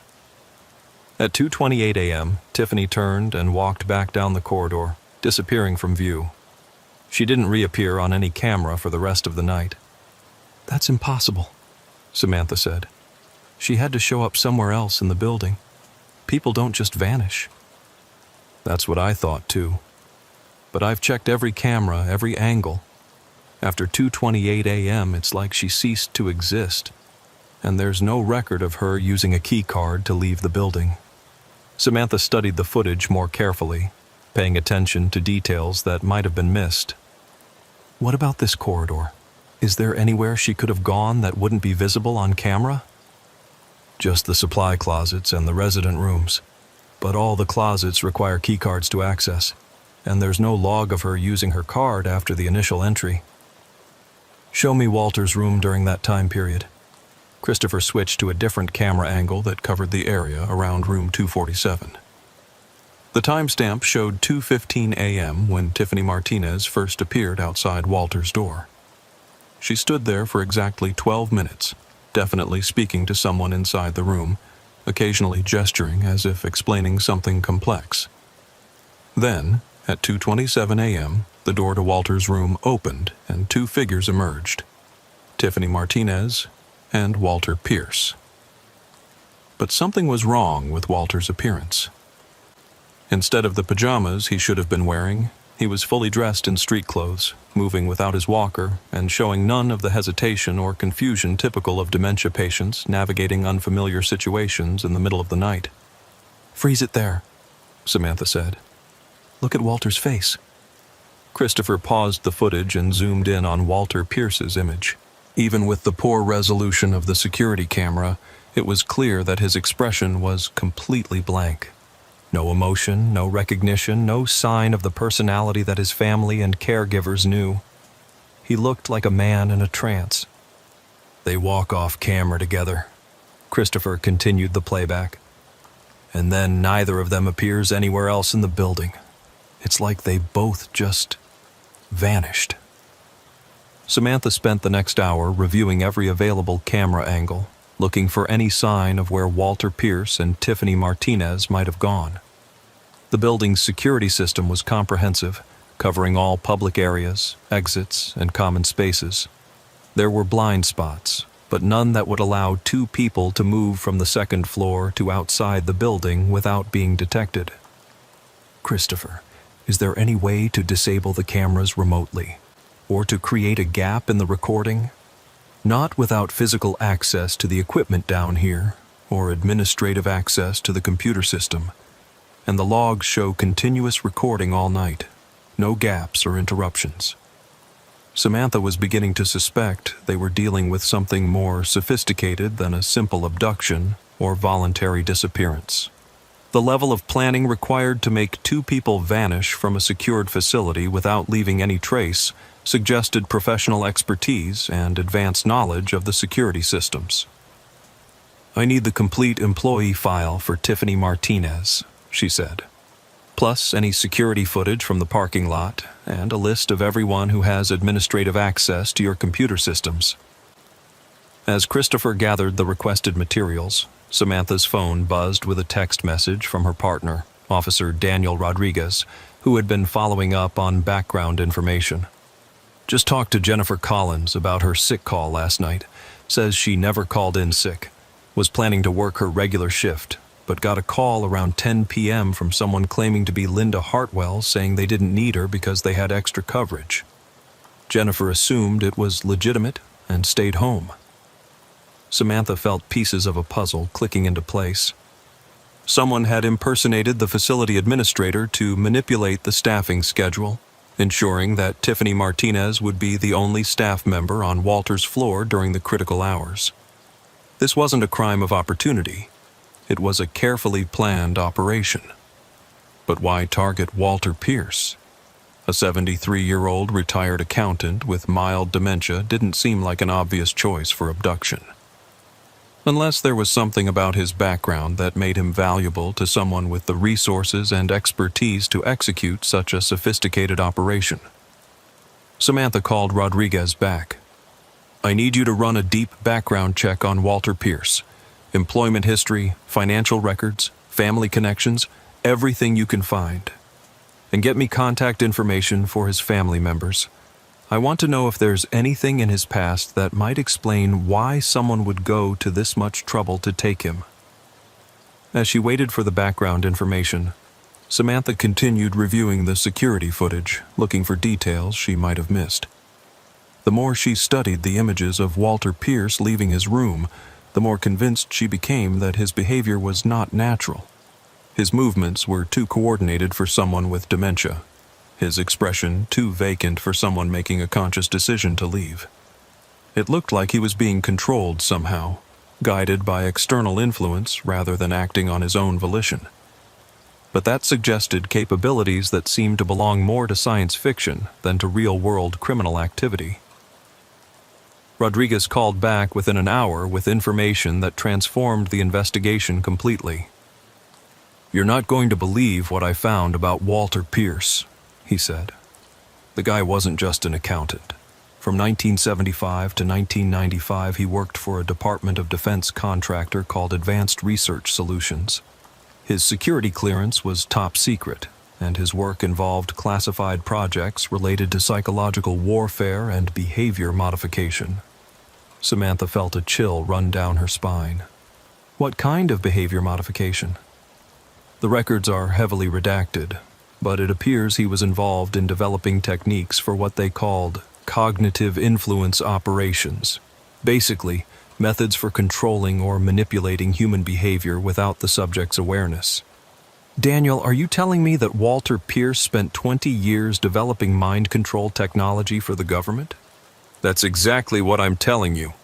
And get this. Advanced Research Solutions was shut down in 1995 following a congressional investigation into unauthorized human experimentation. Several employees were indicted, but Walter Pierce was never charged.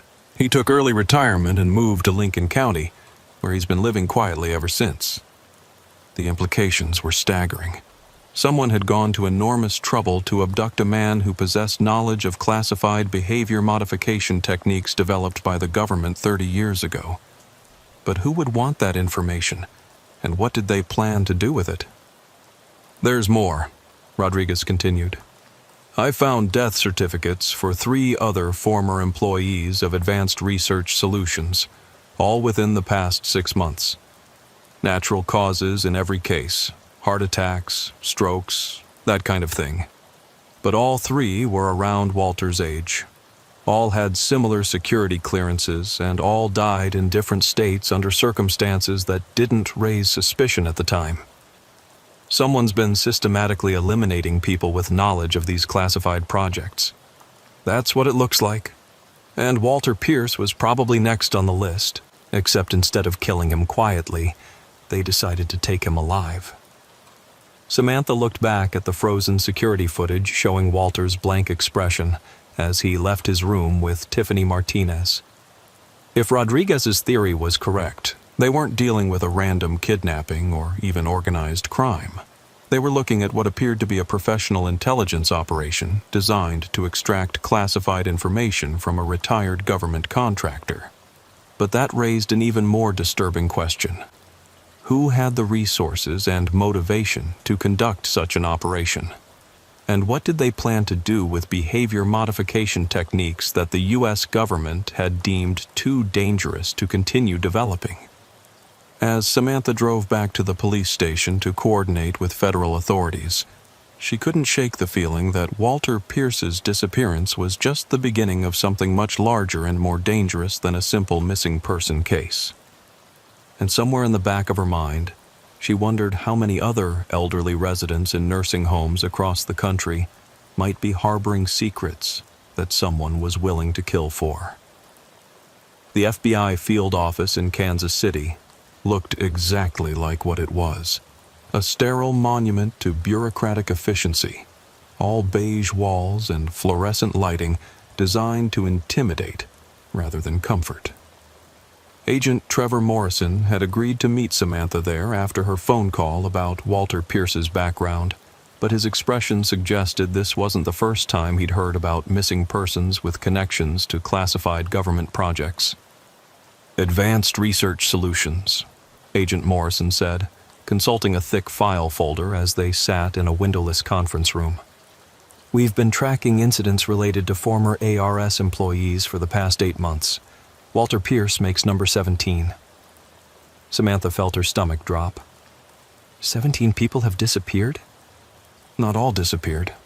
Some died under circumstances that appeared natural at first glance. Heart attacks, strokes, accidents. But when you start looking at the statistical probability of that many deaths among such a specific population, the pattern becomes obvious. Agent Morrison opened his file and spread out a collection of photographs and documents across the conference table. Each photo showed an elderly person, men and women in their 60s and 70s, along with brief biographical summaries and death certificates or missing person reports. Advanced Research Solutions was shut down in 1995, he continued, but the research they were conducting never really stopped. It just moved underground, split between private contractors and classified programs that operate without congressional oversight. What kind of research are we talking about? Behavior modification? Psychological conditioning? Neural interface technology? The kind of stuff that sounds like science fiction until you see it in action. Morrison picked up one of the photos. Dr. Margaret, former ARS neuroscientist, found dead in her home in Portland 6 months ago. Apparent heart attack, but the autopsy revealed traces of a synthetic compound that can induce cardiac arrest while leaving minimal forensic evidence. He selected another photo. Robert Hendricks, ARS behavioral psychologist, disappeared from a memory care facility in Denver 3 months ago. Security footage shows him leaving voluntarily with a nurse who was later determined to be an imposter using sophisticated identity documents. The similarities to Walter Pierce's case were unmistakable. Samantha studied the photographs, noting that all the victims appeared to have been specifically targeted based on their knowledge of classified research from decades past. Agent Morrison. Who's doing this? And why now, after all these years? That's what we're trying to figure out. Our working theory is that someone, possibly a foreign intelligence service, possibly a private organization, is systematically acquiring personnel with knowledge of behavior modification techniques developed by the U.S. government. But these people are in their 70s and 80s, many with dementia. How valuable could their information really be? Morrison's expression grew darker. More valuable than you might think. The research conducted by Advanced Research Solutions was decades ahead of anything that's been publicly acknowledged. They developed techniques for controlling human behavior that make modern propaganda and social media manipulation look primitive by comparison. He pulled out a heavily redacted document and placed it in front of Samantha. This is a partial summary of Project Mindbridge, one of ARS's most classified programs. They were developing methods to directly influence human thoughts and actions using a combination of pharmaceutical, technological, and psychological techniques. Samantha scanned the visible portions of the document, trying to make sense of the technical language and blacked out sections. What she could read was deeply disturbing. References to cognitive override protocols, behavioral programming sequences, and remote neural influence systems. Are you telling me they figured out how to control people's minds? In limited ways, under specific conditions, yes. The research was terminated because the ethical implications were considered unacceptable, even for a classified military program. But the knowledge still exists in the minds of the people who developed it. And now someone is collecting those people. Exactly. We think they're trying to reconstruct the complete research database by extracting information from the original researchers. The people who are being killed probably refused to cooperate. The ones being kidnapped are presumably being subjected to more persuasive methods of information extraction. Samantha thought about the security footage of Walter Pierce leaving his room with that blank expression on his face. Agent Morrison, is it possible that whoever took Walter is using these behavior modification techniques on him? Could they have somehow programmed him to walk out voluntarily? Morrison nodded grimly. That's exactly what we think is happening. Based on other cases, they seem to have developed ways to temporarily override a person's conscious will, essentially turning them into a compliant asset who will follow instructions without resistance. The implications were terrifying. If the kidnappers possessed technology that could control human behavior, traditional law enforcement methods would be completely inadequate. How do you arrest someone who can make witnesses forget they saw anything, or convince police officers to ignore evidence? What can we actually do? Samantha asked. If these people have access to mind control technology, how do we even investigate them effectively? Very carefully, Morrison replied. We've learned not to trust standard interrogation techniques or eyewitness testimony in these cases. Physical evidence becomes much more important, and we have to assume that anyone involved in the investigation could potentially be compromised. He showed her another document, a map of the United States with red pins marking locations where ARS-related incidents had occurred. The pins were scattered across multiple states, but there seemed to be a concentration in the Midwest. We think they're operating out of a central facility somewhere in this region, Morrison said, circling an area that included parts of Missouri, Kansas, and Nebraska. Based on the timing and logistics of the kidnappings, we estimate they need to be within a 6-hour drive of most of the target locations. Any idea what kind of facility they'd need? Something large enough to house multiple subjects, isolated enough to avoid detection, and equipped with medical and research equipment. Probably a former military installation, defunct research facility, or private compound with significant infrastructure. Samantha studied the map, noting that Lincoln County fell squarely within the suspected operational area. Agent Morrison, if Walter Pierce is still alive, how much time do we have to find him? Based on previous cases, they typically extract what they need within 72 hours.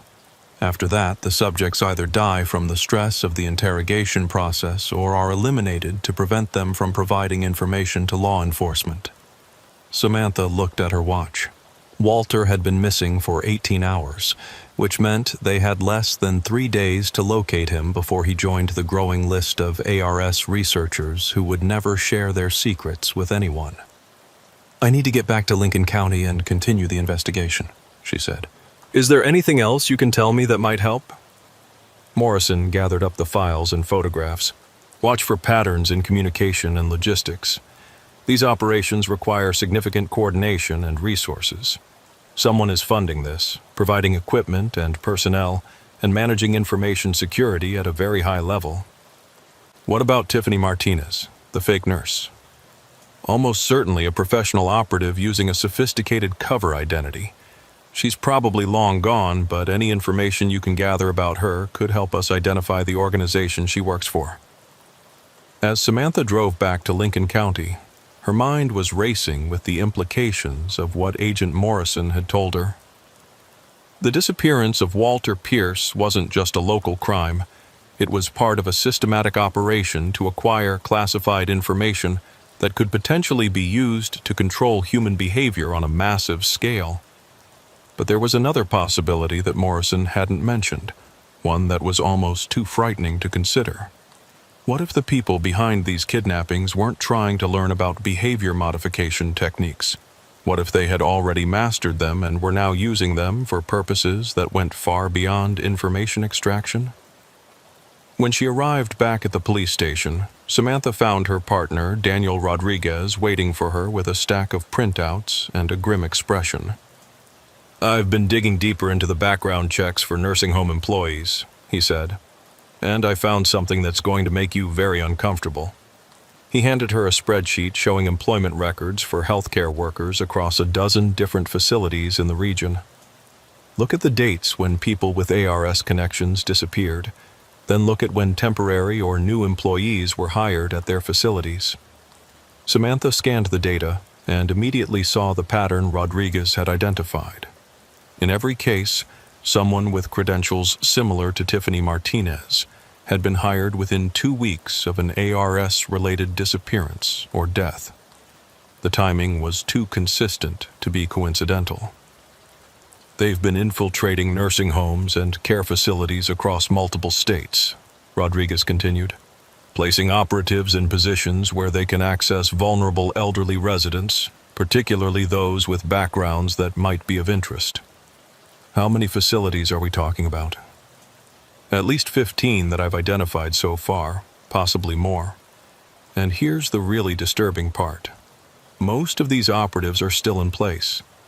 They didn't disappear after completing their missions like Tiffany Martinez did. They're still working, still having access to residents, still gathering information. Samantha felt a chill as she realized the scope of what they were dealing with. This wasn't just about kidnapping former government researchers.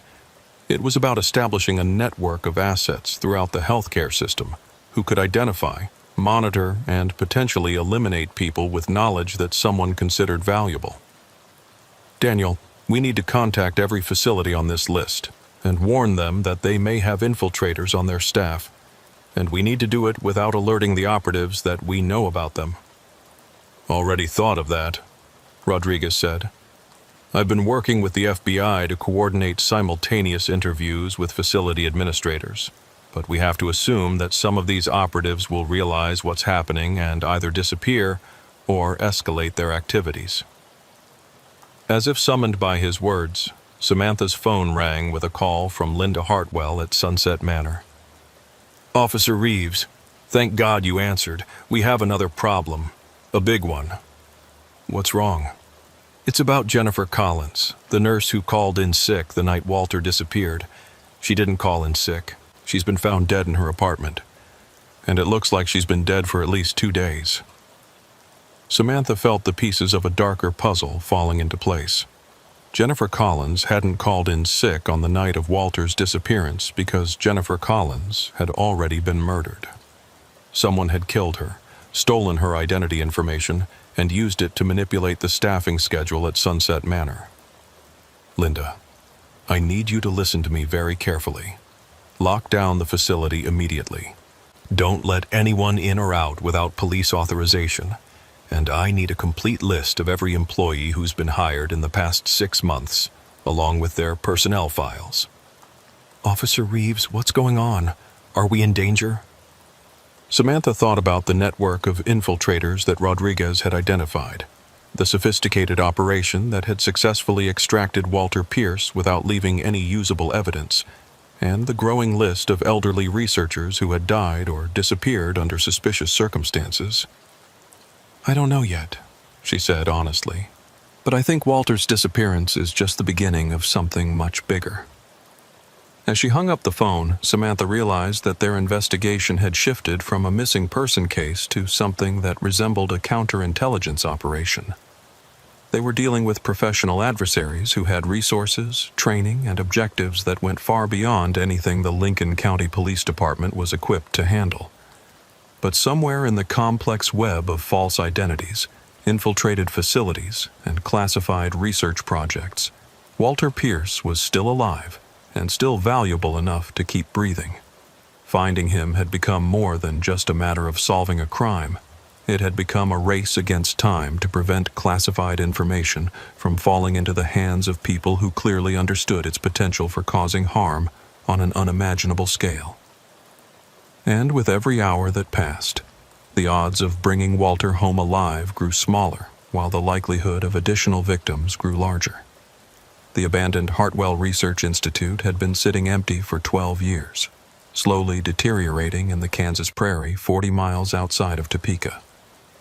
Local teenagers sometimes dared each other to break in and explore the maze of empty laboratories and office buildings, but most found the place too unsettling to stay long. There was something about the institutional architecture and the lingering smell of chemicals that made even the boldest trespassers eager to leave. What those teenagers didn't know was that the facility wasn't as abandoned as it appeared. Officer Samantha Reeves discovered this 3 days after Walter Pierce's disappearance, following a lead that had emerged from the federal investigation into advanced research solutions. Agent Morrison had identified several former ARS facilities that remained privately owned despite appearing defunct, and Hartwell Research Institute was at the top of their list. The breakthrough had come from analyzing the cell phone data recovered from Jennifer Collins's apartment. The murdered nurse's phone showed several calls to a number registered to a company called Midwest Medical Staffing, which claimed to provide temporary healthcare workers to facilities across the region. But when agents attempted to contact the company, they found that its business address was a vacant strip mall office that had been empty for months. The phone number, however, provided a crucial lead. Cell tower data showed that calls to the Midwest Medical Staffing number were being routed to a location approximately 40 miles southwest of Lincoln County, exactly where the Hartwell Research Institute sat in apparent abandonment. Samantha had volunteered to conduct reconnaissance of the facility, despite Agent Morrison's reservations about sending local law enforcement into what was likely a sophisticated criminal operation. But she had argued successfully that a single police officer investigating reports of trespassing would arouse less suspicion than a federal task force and might provide the intelligence they needed to plan a successful rescue operation. Now, as she approached the facility in an unmarked car on a gray Wednesday afternoon, Samantha was beginning to question the wisdom of that decision. The Hartwell Research Institute consisted of 3 large buildings connected by covered walkways, surrounded by a chain-link fence that appeared to be in better repair than the deteriorating structures it protected. Warning signs, posted every 50 feet, declared the property to be private and dangerous due to contamination, discouraging casual exploration. But as Samantha parked her car at a service road intersection half a mile away and approached on foot, she could see signs that the facility was far from abandoned. The parking lot contained several vehicles, including a white van with medical equipment logos and what appeared to be a mobile laboratory unit. Power lines that should have been disconnected years ago were clearly active, and she could see lights in several windows of the main building. Using binoculars to survey the facility from a concealed position in a grove of trees, Samantha was able to observe a level of activity that suggested the Hartwell Institute was operating as a fully functional research facility, despite its official status as an abandoned property. She watched as personnel in medical scrubs moved between buildings, wheeling equipment and what appeared to be medical gurneys along the covered walkways. The operation looked professional and well-organized, with none of the improvised quality she might have expected from a criminal organization. But it was the arrival of a black sedan at 3:47 p.m. that confirmed her worst fears about what was happening inside the facility. The sedan pulled up to the main entrance, and Samantha watched through her binoculars as 2 people got out. A woman in a nurse's uniform who looked remarkably similar to the description of Tiffany Martinez, and an elderly man who moved with the same vacant, controlled demeanor she'd seen in the security footage of Walter Pierce leaving Sunset Manor. The elderly man was definitely not Walter. He appeared to be at least 10 years older and walked with a pronounced limp. But his behavior was identical to what she'd observed in the nursing home footage. Cooperative, but emotionless, following instructions without any sign of independent thought or resistance. As she watched, the woman guided the elderly man toward the main entrance, pausing to speak briefly with a security guard before disappearing inside the building. The entire interaction took less than 3 minutes, but it told Samantha everything she needed to know about the nature of the operation. The Hartwell Research Institute wasn't just a hiding place for kidnapped researchers. It was an active facility where multiple subjects were being brought for whatever process the organization was conducting. And if one elderly person was arriving while she watched, it meant that Walter Pierce was likely just one of several victims currently being held inside. Samantha called Agent Morrison on her secure radio. "I can confirm the facility is active," she reported. "Multiple buildings occupied, vehicles in the parking lot, and I just observed what appears to be the delivery of another elderly subject." "Any sign of Walter Pierce specifically?" "Negative, but the operational pattern matches what we saw at the nursing home. Professional personnel, subjects exhibiting behavioral control symptoms, sophisticated security procedures." "Roger that. We're mobilizing the tactical team now. Estimated arrival time is 45 minutes. Do not attempt entry until we arrive." Samantha acknowledged the instruction but continued her surveillance, hoping to gather additional intelligence that might help the rescue operation. What she saw over the next 30 minutes suggested that the situation was even more complex than they had initially understood. At regular intervals, personnel emerged from the main building to tend to what appeared to be a small cemetery behind the facility. Fresh graves were visible, along with several workers who seemed to be preparing additional burial sites. The implications were horrifying. Not all of the elderly researchers brought to this facility were leaving alive. But it was the activity she observed in the windows of the second building that provided the most disturbing revelation about what was happening at Hartwell Research Institute. Through a large window on the ground floor, Samantha could see what appeared to be a sophisticated medical facility equipped with examination tables, monitoring equipment, and what looked like surgical instruments. But the subjects on the examination tables weren't passive patients. They were restrained elderly people who appeared to be undergoing some kind of procedure that involved electronic devices being attached to their heads. Even from a distance, the scene reminded Samantha of descriptions she'd read about historical medical experiments conducted on unwilling subjects. But this facility was using modern technology and techniques, suggesting that whatever information they were extracting from their victims was being obtained through methods that were both highly advanced and completely unethical. Her radio crackled with an update from Agent Morrison. "Be advised, we've intercepted communications suggesting they may be planning to evacuate the facility tonight. Timeline has been moved up. Tactical Team ETA is now 20 minutes. Samantha felt a surge of urgency. If the operators were planning to abandon the facility, they would likely eliminate any evidence, including the research subjects who might be able to testify about what had been done to them. "Agent Morrison, I think they're going to kill the subjects before they evacuate. We may not have 20 minutes. "Negative, Officer Reeves. Do not attempt entry. That's an order." But as Samantha watched, she saw something that made the decision for her. Through the window of the main building, she could see an elderly man strapped to a medical table with what appeared to be electrodes attached to his head. Even at this distance, she recognized the distinctive profile. It was Walter Pierce, and he appeared to be conscious and in distress. Without waiting for backup, Samantha began moving toward the facility perimeter, knowing that every minute of delay might mean the difference between rescue and recovery of a body.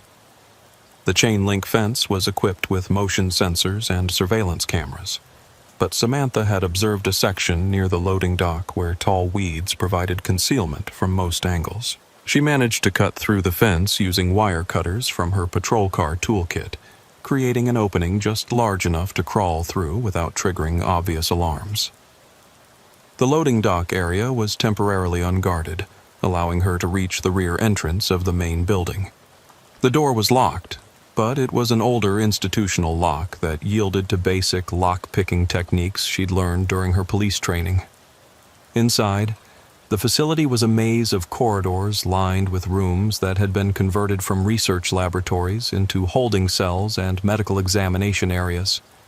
The smell was a combination of disinfectant, human waste, and something else, a sweet, chemical odor that reminded Samantha of stories she'd heard about industrial accidents.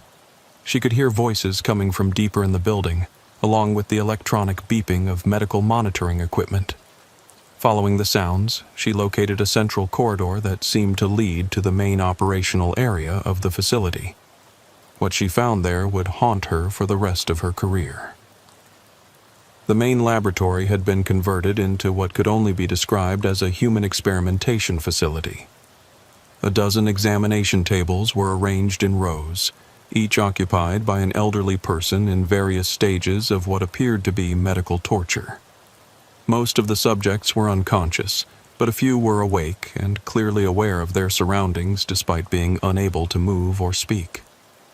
Walter Pierce was on the table closest to a bank of monitoring equipment, with cables connected to devices that had been surgically implanted in his skull. His eyes were open and alert, tracking Samantha's movement as she entered the room, but he showed no other sign of voluntary muscle control. Standing over him was a woman in medical scrubs, definitely Tiffany Martinez, based on the photos Samantha had seen. She was adjusting settings on a complex electronic device while consulting a laptop computer that displayed what appeared to be brainwave patterns in real time. The neural mapping is complete, Tiffany said to someone out of Samantha's line of sight. We've successfully extracted the complete behavioral modification protocols from his long-term memory. The data transfer should be finished within the hour. A male voice responded from across the room. Excellent. What about the other subjects from the ARS program? Subject 7 completed extraction yesterday. All the pharmaceutical conditioning data has been preserved. Subject 12 is still in process, but we should have the complete psychological programming protocols by tonight. Samantha realized she was witnessing the systematic extraction of classified information directly from the brains of the people who had developed it decades earlier. The technology being used was far beyond anything she had imagined possible, suggesting that whoever was behind this operation had resources and capabilities that rivaled those of major governments. But there was something else happening in the laboratory that was even more disturbing than the information extraction process. At several of the examination tables, the subjects appeared to be deceased, but their bodies were still connected to the monitoring equipment and showed signs of electrical activity. Somehow, the operators were continuing to access information from the brains of people who had died during the extraction process. The implications were staggering. Not only were they systematically murdering elderly researchers to steal their memories, but they had developed technology that could continue extracting information even after death. Samantha was preparing to call for immediate backup when her radio crackled to life, loudly enough to alert everyone in the laboratory to her presence. Officer Reeves, this is Agent Morrison. Tactical team is in position. What's your status? The male voice in the laboratory immediately responded to the radio transmission. We have law enforcement on the property. Initiate sterilization protocol immediately. Tiffany Martinez began rapidly typing commands into her laptop, while other personnel Samantha hadn't seen before emerged from different areas of the laboratory. She found herself surrounded by at least 6 people, all of whom seemed to be armed and professionally trained. Officer Reeves, one of them said calmly, you're going to need to put down your weapon and surrender. This facility is conducting authorized research under classified government contracts. Your interference constitutes a federal crime. Samantha kept her service pistol drawn, but realized she was severely outgunned and outmaneuvered. These people are being held against their will and subjected to medical torture. There's nothing authorized about what's happening here. I'm afraid you're mistaken, the man replied. These subjects are all volunteer participants in advanced medical research designed to treat severe neurological conditions. The procedures you've observed are experimental treatments for dementia and Alzheimer's disease. Even as he spoke, Samantha could see Tiffany Martinez and other personnel beginning to disconnect equipment and prepare what appeared to be an evacuation procedure. Whatever they were planning to do, they intended to complete it quickly and leave no evidence behind. Officer Reeves, her radio crackled again. Federal agents are entering the building now. Maintain your position. But as the sounds of the tactical team's entry echoed through the facility corridors, Samantha realized that the people operating this facility had been prepared for exactly this scenario. They weren't panicking or attempting to flee. They were executing a carefully planned response that suggested they had contingencies for law enforcement intervention. And as she looked at Walter Pierce's face, conscious and aware but completely helpless, she realized that whatever happened next would determine not just whether he survived, but whether the classified information in his mind would be used for purposes that could threaten far more people than just the elderly researchers who had been kidnapped and tortured in this nightmarish facility.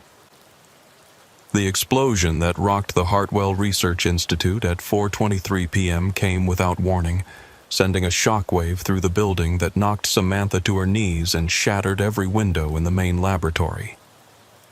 Emergency lighting flickered on as the primary power systems failed, bathing the room in an eerie red glow that made the scene of medical horror even more nightmarish. In the chaos that followed the blast, Samantha lost sight of Tiffany Martinez and the other operatives who had surrounded her moments before.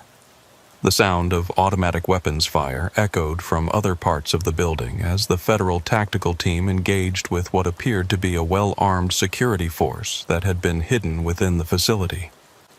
But it was what happened to the experimental subjects that would haunt Samantha for the rest of her life. As smoke filled the laboratory and debris rained down from the damaged ceiling, the monitoring equipment connected to the 12 examination tables began displaying critical alerts. The subjects who had been unconscious started convulsing as their neural implants overloaded, while those who were still aware, including Walter Pierce, showed signs of extreme distress as electrical surges coursed through the devices embedded in their brains. Samantha fought her way through the smoke and debris to Walter's examination table, trying to disconnect the cables that were connected to the implant in his skull. But the electronic device was more sophisticated than she had realized, and her attempts to remove it seemed to be causing him even more pain. "Don't," a voice said behind her. "You'll kill him if you disconnect those cables wrong." Samantha spun around to find a man in medical scrubs standing behind her, one of the operatives who had been working on the other subjects. But instead of threatening her or attempting to stop her rescue effort, he appeared to be offering help. "The neural interfaces are designed to prevent tampering," he continued. "If you disconnect them incorrectly, the electrical feedback will cause massive brain damage."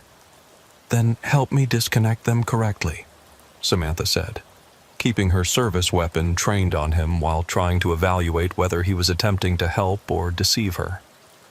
"I can't," he replied. "I'm Dr. Matthew Harrison, and I used to work for Advanced Research Solutions. These people kidnapped me 6 months ago and have been forcing me to participate in this project by threatening my family." The building shook again as another explosion echoed through the facility, followed by the sound of helicopters landing outside. Agent Morrison's voice could be heard over a bullhorn, demanding that all personnel in the building surrender immediately. "Doctor, if you really want to help, tell me how to save these people." Dr. Harrison moved to a control console that had survived the initial explosion and began typing rapid commands. "The only way to safely disconnect the neural interfaces is through the main computer system, but they've initiated a sterilization protocol that will overload all the implants simultaneously in about 10 minutes. What does that mean? It means they're planning to kill all the subjects to prevent them from providing testimony about what was done to them. The electrical overload will destroy their brains while making it appear that they died from injuries sustained during the tactical assault." Samantha felt a surge of rage at the calculated cruelty of the plan. Not only had these people tortured elderly researchers to steal their memories, but they were prepared to murder all the evidence to cover their tracks. "Can you stop the sterilization protocol?" "Maybe, but I need about 15 minutes to override the security systems, and I don't think we have that long." As if to emphasize his point, the sound of combat grew closer as the tactical team fought their way through the building's defenses. Whoever was running this operation had prepared for the possibility of law enforcement intervention and had equipped the facility with military-grade security systems and personnel. "Dr. Harrison, do what you can with the computer systems. I'm going to try to evacuate as many subjects as possible." Samantha began disconnecting the simpler monitoring equipment from the examination tables, hoping to make the subjects more mobile without triggering the fatal overload that Dr. Harrison had warned about. Most of them were unconscious and would require stretchers to move, but Walter Pierce and 2 others appeared to be aware enough to potentially walk with assistance. But as she tried to help Walter sit up, she realized that the neural implants had done more than just extract information from his brain. They had also impaired his motor functions and speech capacity. He could understand what was happening around him, but he couldn't coordinate his movements or communicate effectively. "Walter, I'm Officer Samantha Reeves with the Lincoln County Police Department. We're here to get you out of this place. Can you understand me?" Walter's eyes focused on her face and he nodded slightly, but when he tried to speak, only incoherent sounds emerged. The implant had apparently damaged the areas of his brain responsible for language processing. "Officer Reeves," Dr. Harrison called from the computer terminal, I'm having trouble overriding the sterilization protocol. The system is more sophisticated than I thought, and they've got some kind of quantum encryption that I've never seen before. How long do we have? Maybe 8 minutes before the neural interfaces start overloading. Samantha made a decision that went against all her training and instincts. Instead of waiting for the tactical team to secure the building, she began moving the conscious subjects toward what appeared to be an emergency exit at the far end of the laboratory. The first subject she tried to help was a woman in her 70s who appeared to be more mobile than Walter. But as soon as Samantha touched her arm, the woman began screaming. Not words, but sounds of pure terror that suggested her mind had been damaged beyond repair by whatever procedures had been performed on her. The second subject, an elderly man who appeared to be catatonic, showed no response at all when she tried to move him. His neural implant was still displaying activity on the monitors, but there was no sign that any recognizable personality remained in his damaged brain. Walter Pierce seemed to be the only subject who retained enough cognitive function to potentially cooperate with a rescue effort, but even he required extensive assistance to stand and walk. Dr. Harrison, what did you do to these people? The neural interface technology was designed to extract specific memories without damaging other brain functions, he replied, while continuing to work frantically at the computer terminal. But the people running this operation pushed the extraction process beyond safe limits. They weren't just copying information, they were essentially strip mining these people's brains for every fragment of knowledge they contained. And the subjects who died? The extraction process was so intensive that their brains couldn't handle the stress. But even after death, the neural interfaces could continue accessing residual electrical activity for several hours, allowing them to recover additional information from dying brain tissue. Samantha felt sick as she realized the full scope of what had been done at this facility. The operators hadn't just been conducting illegal human experiments. They had been systematically destroying human minds to extract classified information, treating elderly researchers like disposable resources to be consumed and discarded.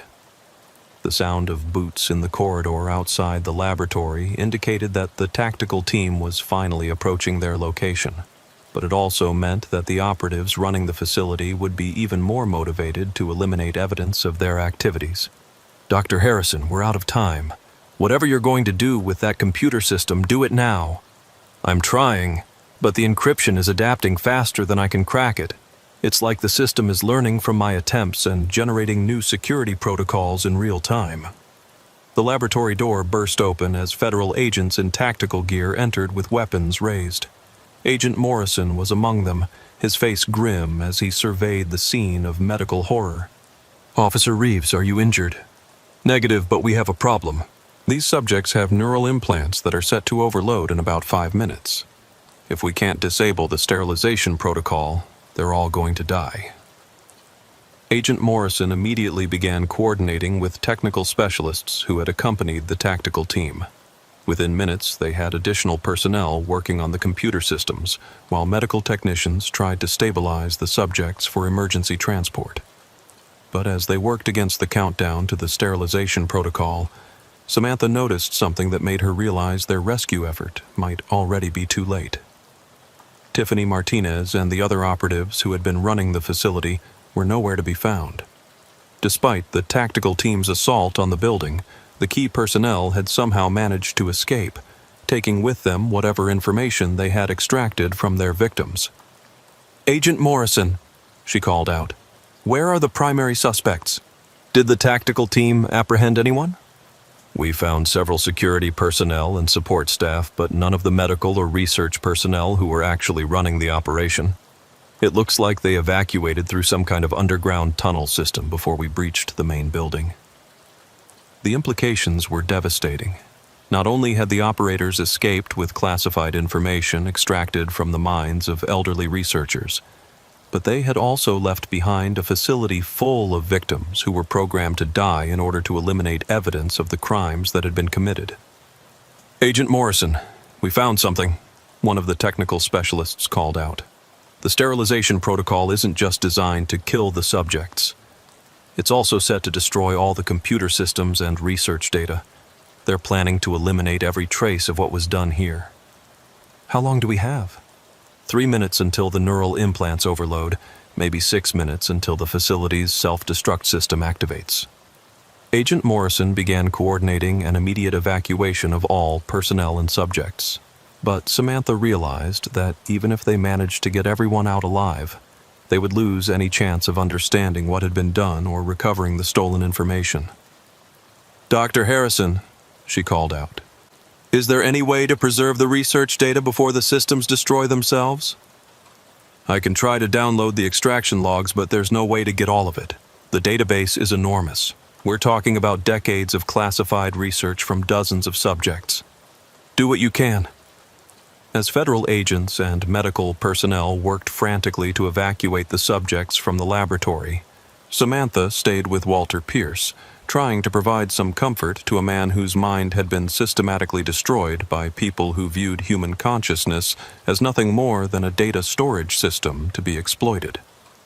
Walter looked at her with eyes that still showed intelligence and awareness, but when he tried to communicate, the damage to his brain made coherent speech impossible. He seemed to understand that they were trying to help him, but there was also a profound sadness in his expression that suggested he knew he would never fully recover from what had been done to him. The countdown reached 0 at 4:47 p.m. Instead of the massive electrical overload that Dr. Harrison had predicted, there was only a series of small sparks from the neural implants as their power systems simply shut down. The sterilization protocol had malfunctioned, leaving the subjects alive, but the computer systems locked in an encrypted state that made data recovery impossible. As they carried Walter Pierce and the other survivors out of the facility, Samantha could see smoke rising from other buildings in the complex. The self-destruct system was working properly, even if the subject elimination protocol had failed, ensuring that any evidence of the operation would be destroyed within minutes. The last thing she saw as they reached the emergency vehicles waiting outside was the main laboratory building collapsing in on itself, taking with it any hope of understanding the full scope of what had been done to Walter Pierce and the other victims. 3 weeks later, Samantha visited Walter at the specialized medical facility where he was receiving treatment for his brain injuries. The neural implant had been successfully removed, but the damage it had caused appeared to be permanent. He could understand simple communication and perform basic tasks, but his capacity for complex thought and speech had been irreversibly compromised. "The other subjects aren't doing as well," Dr. Patricia Williams, the neurologist overseeing his care, had told her. "Most of them suffered more extensive brain damage and will require permanent institutional care. Walter was lucky, if you can call it that." "What about the people who did this? Any leads on where they went?" "The FBI is still investigating, but they've essentially vanished. The identities they were using were all sophisticated fakes, and the financial trail leads to offshore accounts that were closed immediately after the facility was destroyed." Samantha sat with Walter for an hour, reading to him from a paperback novel she'd found in his room at Sunset Manor. He seemed to enjoy the familiar routine, even if he couldn't follow the complex plot anymore. But as she was preparing to leave, Walter managed to speak a single word clearly enough for her to understand.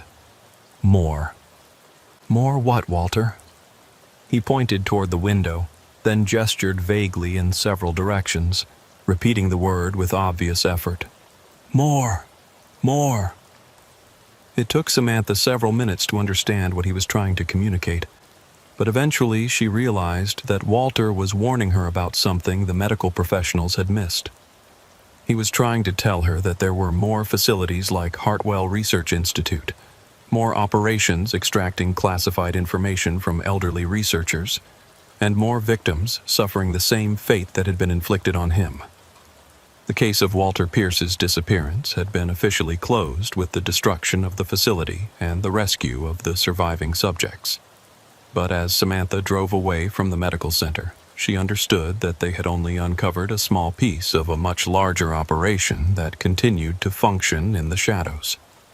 Somewhere, Tiffany Martinez and her associates were setting up new facilities and identifying new targets, systematically acquiring the classified knowledge that existed only in the minds of elderly researchers who had thought their secrets died with their careers.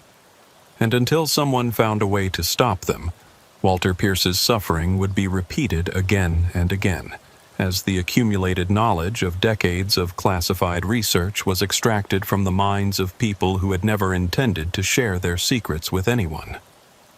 The question that would haunt Samantha for years to come was whether law enforcement would ever be able to match the resources and sophistication of an organization that could make people disappear from secured facilities and extract information directly from their brains, using technology that seemed to belong more to science fiction than to the real world.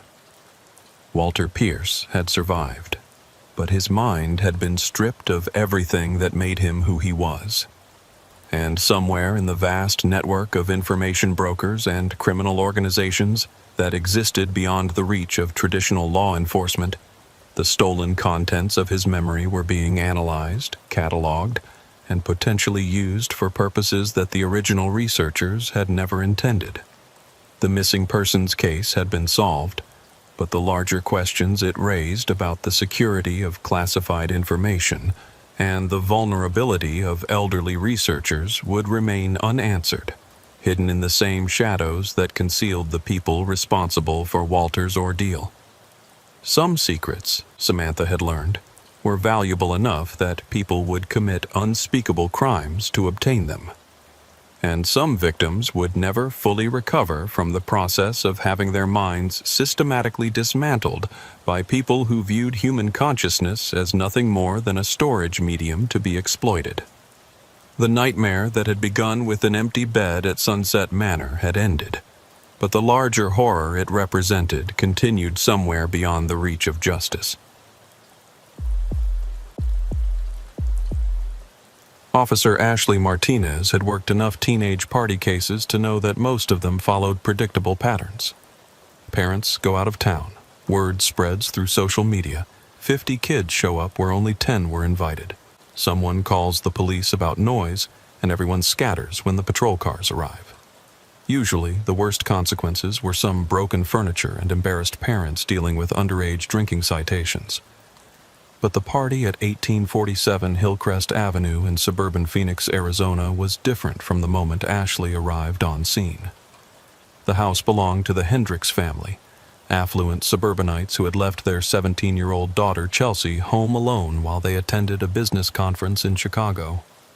What should have been a quiet weekend had turned into something much more complicated when Chelsea decided to throw what her friends later described as an intimate gathering that somehow ballooned into a full-scale house party with over 100 attendees.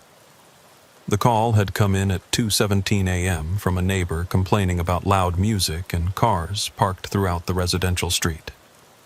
Ashley had responded, expecting a routine noise complaint, but what she found when she arrived suggested that something had gone seriously wrong during the evening's festivities. The house was empty except for 3 teenagers who appeared to be passed out on various pieces of furniture in the living room. Empty alcohol bottles and red plastic cups littered every surface, and there were clear signs that the party had gotten significantly out of hand. Broken decorations, overturned furniture, and what appeared to be vomit stains on the carpet. But Chelsea Hendricks was nowhere to be found. Ashley's attempts to wake the 3 unconscious teenagers initially met with limited success. 2 of them, a boy and girl who appeared to be around 16, were so intoxicated that they couldn't provide coherent information about what had happened during the party or where Chelsea might be. The 3rd teenager, a 17-year-old named Brandon Walsh, was slightly more responsive but seemed disoriented and confused about basic facts. "Where's Chelsea?" Ashley asked as Brandon slowly regained consciousness on the living room couch. "Chelsea? I don't know. She was here earlier. We were all hanging out, having a good time." Brandon's speech was slurred and his eyes had difficulty focusing on Ashley's face. When did you last see her? I don't remember. Everything's kind of blurry after maybe midnight? There were a lot of people here. Ashley checked the rest of the house, finding evidence that the party had extended to every room, including the bedrooms upstairs. Chelsea's parents' bedroom had been thoroughly ransacked, with jewelry and personal items scattered across the floor. Several windows were open and the back door was unlocked, suggesting that people had been coming and going freely throughout the evening. But it was what Ashley found in Chelsea's bedroom that first suggested this wasn't just a case of a teenage girl who had passed out somewhere or gone home with friends. The room looked like it had been searched by someone looking for something specific. Dresser drawers had been pulled out and their contents dumped on the floor. The closet had been emptied, and even the mattress had been pulled off the bed frame. Personal items that should have been important to a teenage girl, photographs, jewelry, electronics, were scattered carelessly around the room as if whoever had been searching wasn't interested in typical valuables. Ashley called for backup and began documenting the scene while trying to get more coherent information from the three unconscious teenagers. As they gradually sobered up, a disturbing picture began to emerge of a party that had started normally, but had taken several concerning turns as the evening progressed. There were people here I didn't recognize, Brandon said as his memory began to clear. Chelsea invited maybe 20 people, but word got out on social media and all these random people started showing up. Some of them were way older, like college age, or even older than that. Did Chelsea know these older people? I don't think so. She seemed kind of uncomfortable when they started arriving, but she didn't want to be rude and ask them to leave. You know how Chelsea is. She always tries to be nice to everyone. Ashley was taking notes while coordinating with the backup officers who had arrived to help process the scene. The other two teenagers were slowly becoming coherent enough to provide additional information about the party's progression. Amber Rodriguez, 16, had been Chelsea's best friend since middle school and had helped plan the original small gathering. Her account of the evening was fragmented, but suggested that the party had taken an unexpectedly dark turn sometime after midnight. People kept arriving who none of us knew, Amber said, holding an ice pack to her head and looking nauseated. And they weren't just college kids looking for a party. Some of them were really creepy, asking weird questions about Chelsea's parents and what they did for work. What kind of questions? Like, where they worked, how much money they made, whether they traveled a lot for business. At first we thought they were just making conversation, but then they started asking about security systems and whether the family had expensive stuff worth stealing. The third teenager, Matthew Kim, had arrived at the party around 10 p.m. and had a clearer memory of the early evening events. His account suggested that the party had been deliberately targeted by people with specific intentions beyond just crashing a teenage house party. There was this group of older guys who showed up around 11, Matthew said. They had their own alcohol and were offering people drinks, but the drinks were really strong, like stronger than normal beer or whatever. People started getting way more messed up than they should have been. Ashley felt alarm bells going off in her head. Matthew, are you saying you think people's drinks were spiked with something? I don't know for sure, but yeah, maybe. I saw Chelsea talking to one of these guys for like 20 minutes, and she seemed fine, but then after she had one of their drinks, she got really out of it really fast. Can you describe these older men? There were 3 or 4 of them. The main guy was maybe in his 30s, well-dressed, like he had money. He seemed to know a lot about Chelsea's family, knew her parents' names, knew they were out of town, knew about her dad's job. It was weird how much he knew. Ashley was already calling for detectives and a crime scene team.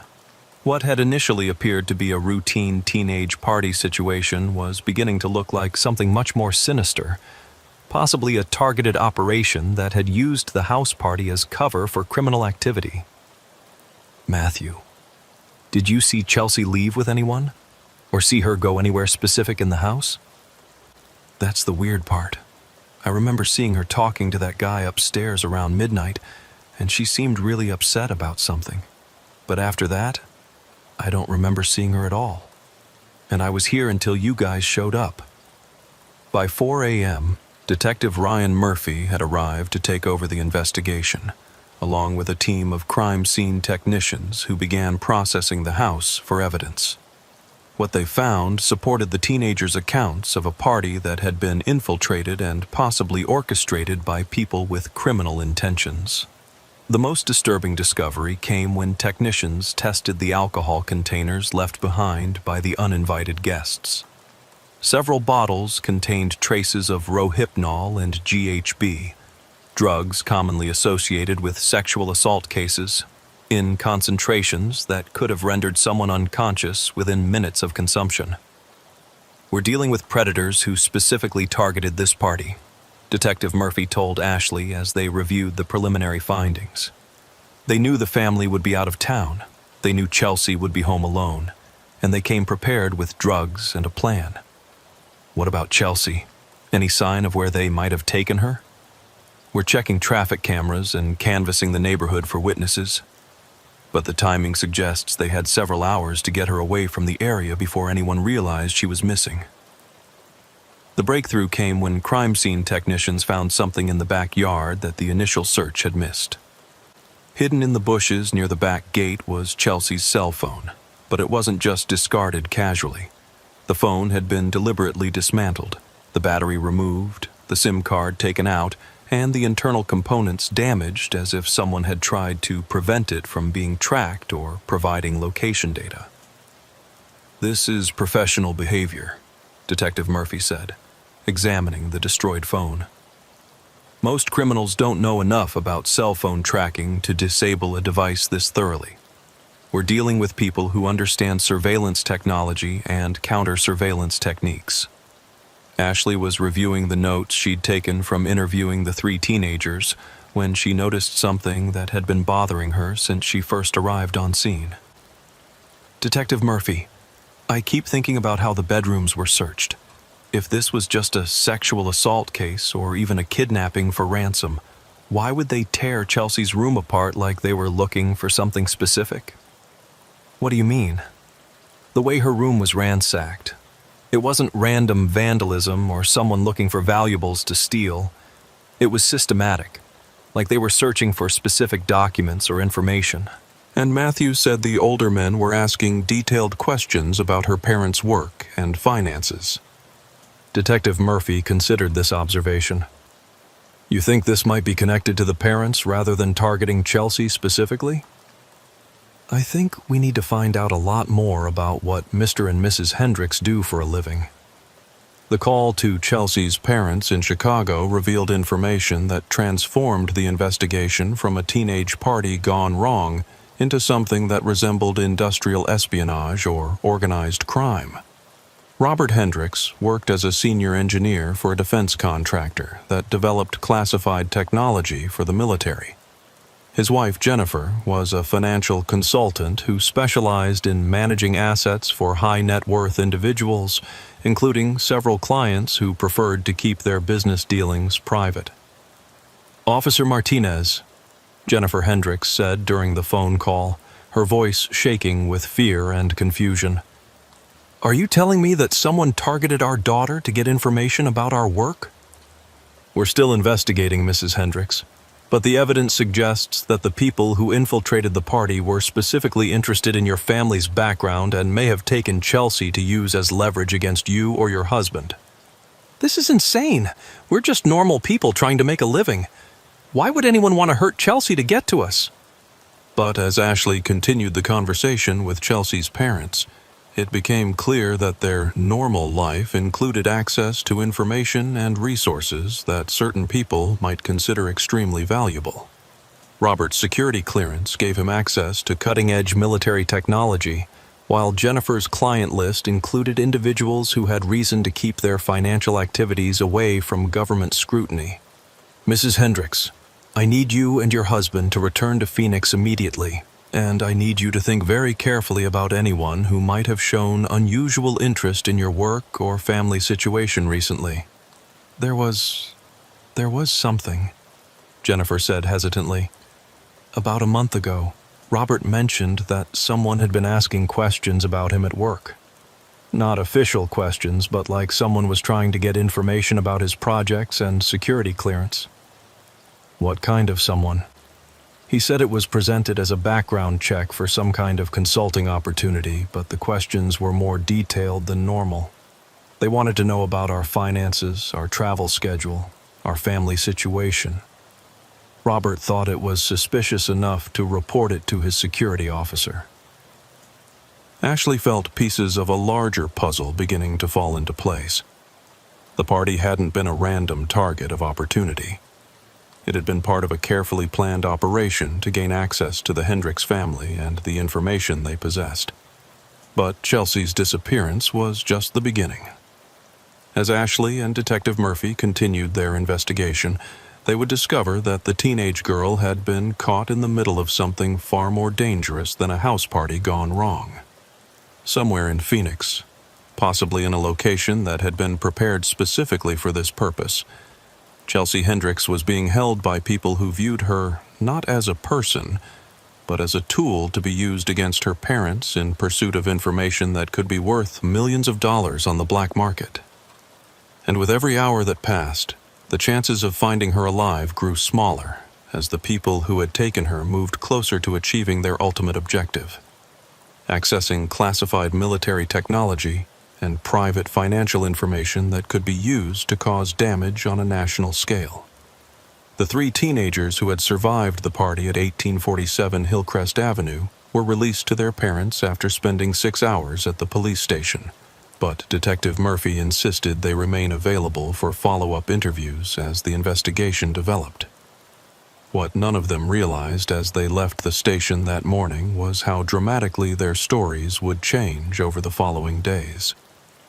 Officer Ashley Martinez had been assigned to conduct the follow-up interviews, and she began with Brandon Walsh, the 17-year-old who had seemed most coherent during the initial questioning. When she met with Brandon and his parents at their home 2 days after the party, she found a young man who appeared to be struggling with memory problems that went beyond normal alcohol-induced blackouts. "Brandon, I'd like to go through the events of Saturday night again, now that you've had time to recover," Ashley said, sitting across from him in his family's living room while his parents listened anxiously. "I've been trying to remember," Brandon said, rubbing his temples as if fighting a headache. "But it's like there are pieces missing, not just fuzzy but actually missing, like someone took parts of my memory and deleted them." "What's the last thing you remember clearly?" Chelsea introducing me to some of the older guys who crashed the party. One of them seemed really interested in talking to me, asking about school, my plans after graduation, that kind of thing. He seemed nice enough, but there was something weird about how much attention he was paying to me. Ashley made notes while encouraging Brandon to continue. "Can you describe this man?" "Tall, maybe 6'2", dark hair, well-dressed. He looked like he had money, you know. Expensive watch, nice shoes. But the weird thing was how much he seemed to know about everyone at the party. He knew names. He knew which school people went to. He even knew stuff about some people's families." "What happened after you talked to him?" "That's where it gets strange. I remember him offering me a drink, and I remember taking it. But after that..." Brandon paused, his expression troubled. "After that, there's nothing until I woke up on Chelsea's couch when you arrived." Brandon's parents, who had remained silent during most of the interview, exchanged worried glances. His mother, Patricia Walsh, finally spoke up. "Officer Martinez, Brandon's been having nightmares since the party, really intense ones where he wakes up screaming about things that don't make sense." "What kind of things?" "He keeps talking about being in a room with bright lights and people asking him questions he couldn't understand. But he says it felt real, not like a dream." Ashley felt a chill as she realized the implications of what she was hearing. "Brandon, in these dreams, can you remember any of the questions they were asking you?" "They wanted to know about my parents, about our house, about my dad's work schedule, but also weird stuff, like whether I'd ever been hypnotized, whether I had any allergies, whether I'd ever had surgery." Brandon's voice became strained as he tried to access the memories. The whole thing felt like some kind of medical examination, but that's impossible because I was at Chelsea's house the whole time. Are you sure you were at Chelsea's house the whole time? Brandon stared at her for a long moment, his face pale. I don't know. I thought I was, but now that you ask, I can't actually remember being in any specific room at Chelsea's house after about midnight. The interview with Amber Rodriguez yielded even more disturbing information. Chelsea's best friend had been dealing with similar memory gaps and nightmares, but her recollections included details that suggested something had happened to her that went far beyond simply drinking too much at a party.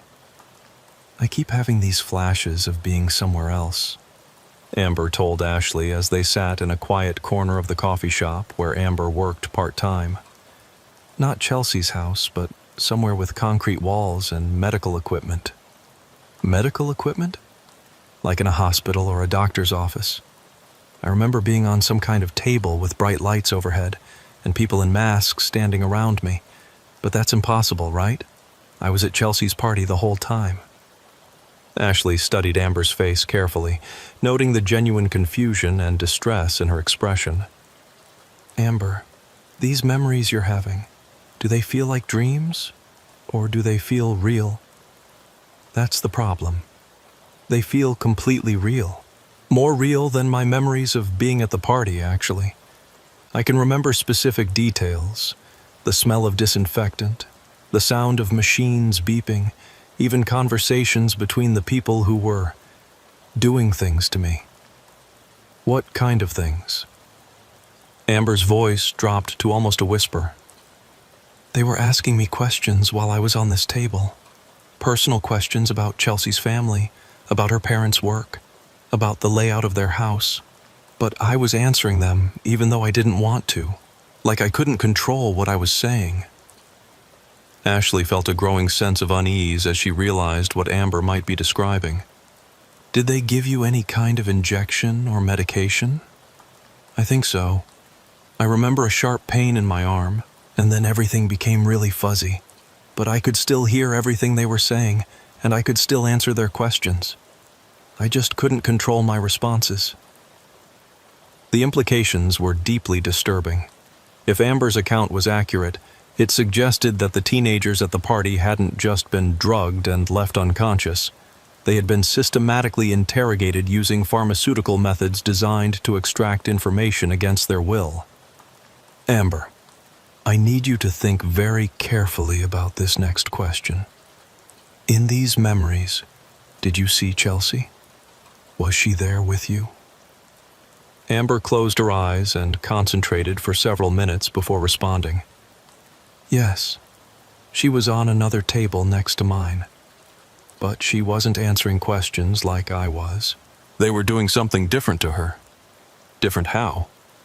She was connected to some kind of machine, and they seemed to be, I don't know how to describe it, like they were putting information into her head instead of taking it out. And she looked terrified, but she couldn't move or speak. Ashley's interview with Matthew Kim, the third teenager who had been conscious when she arrived at the party, provided the most coherent account of what had actually happened that night.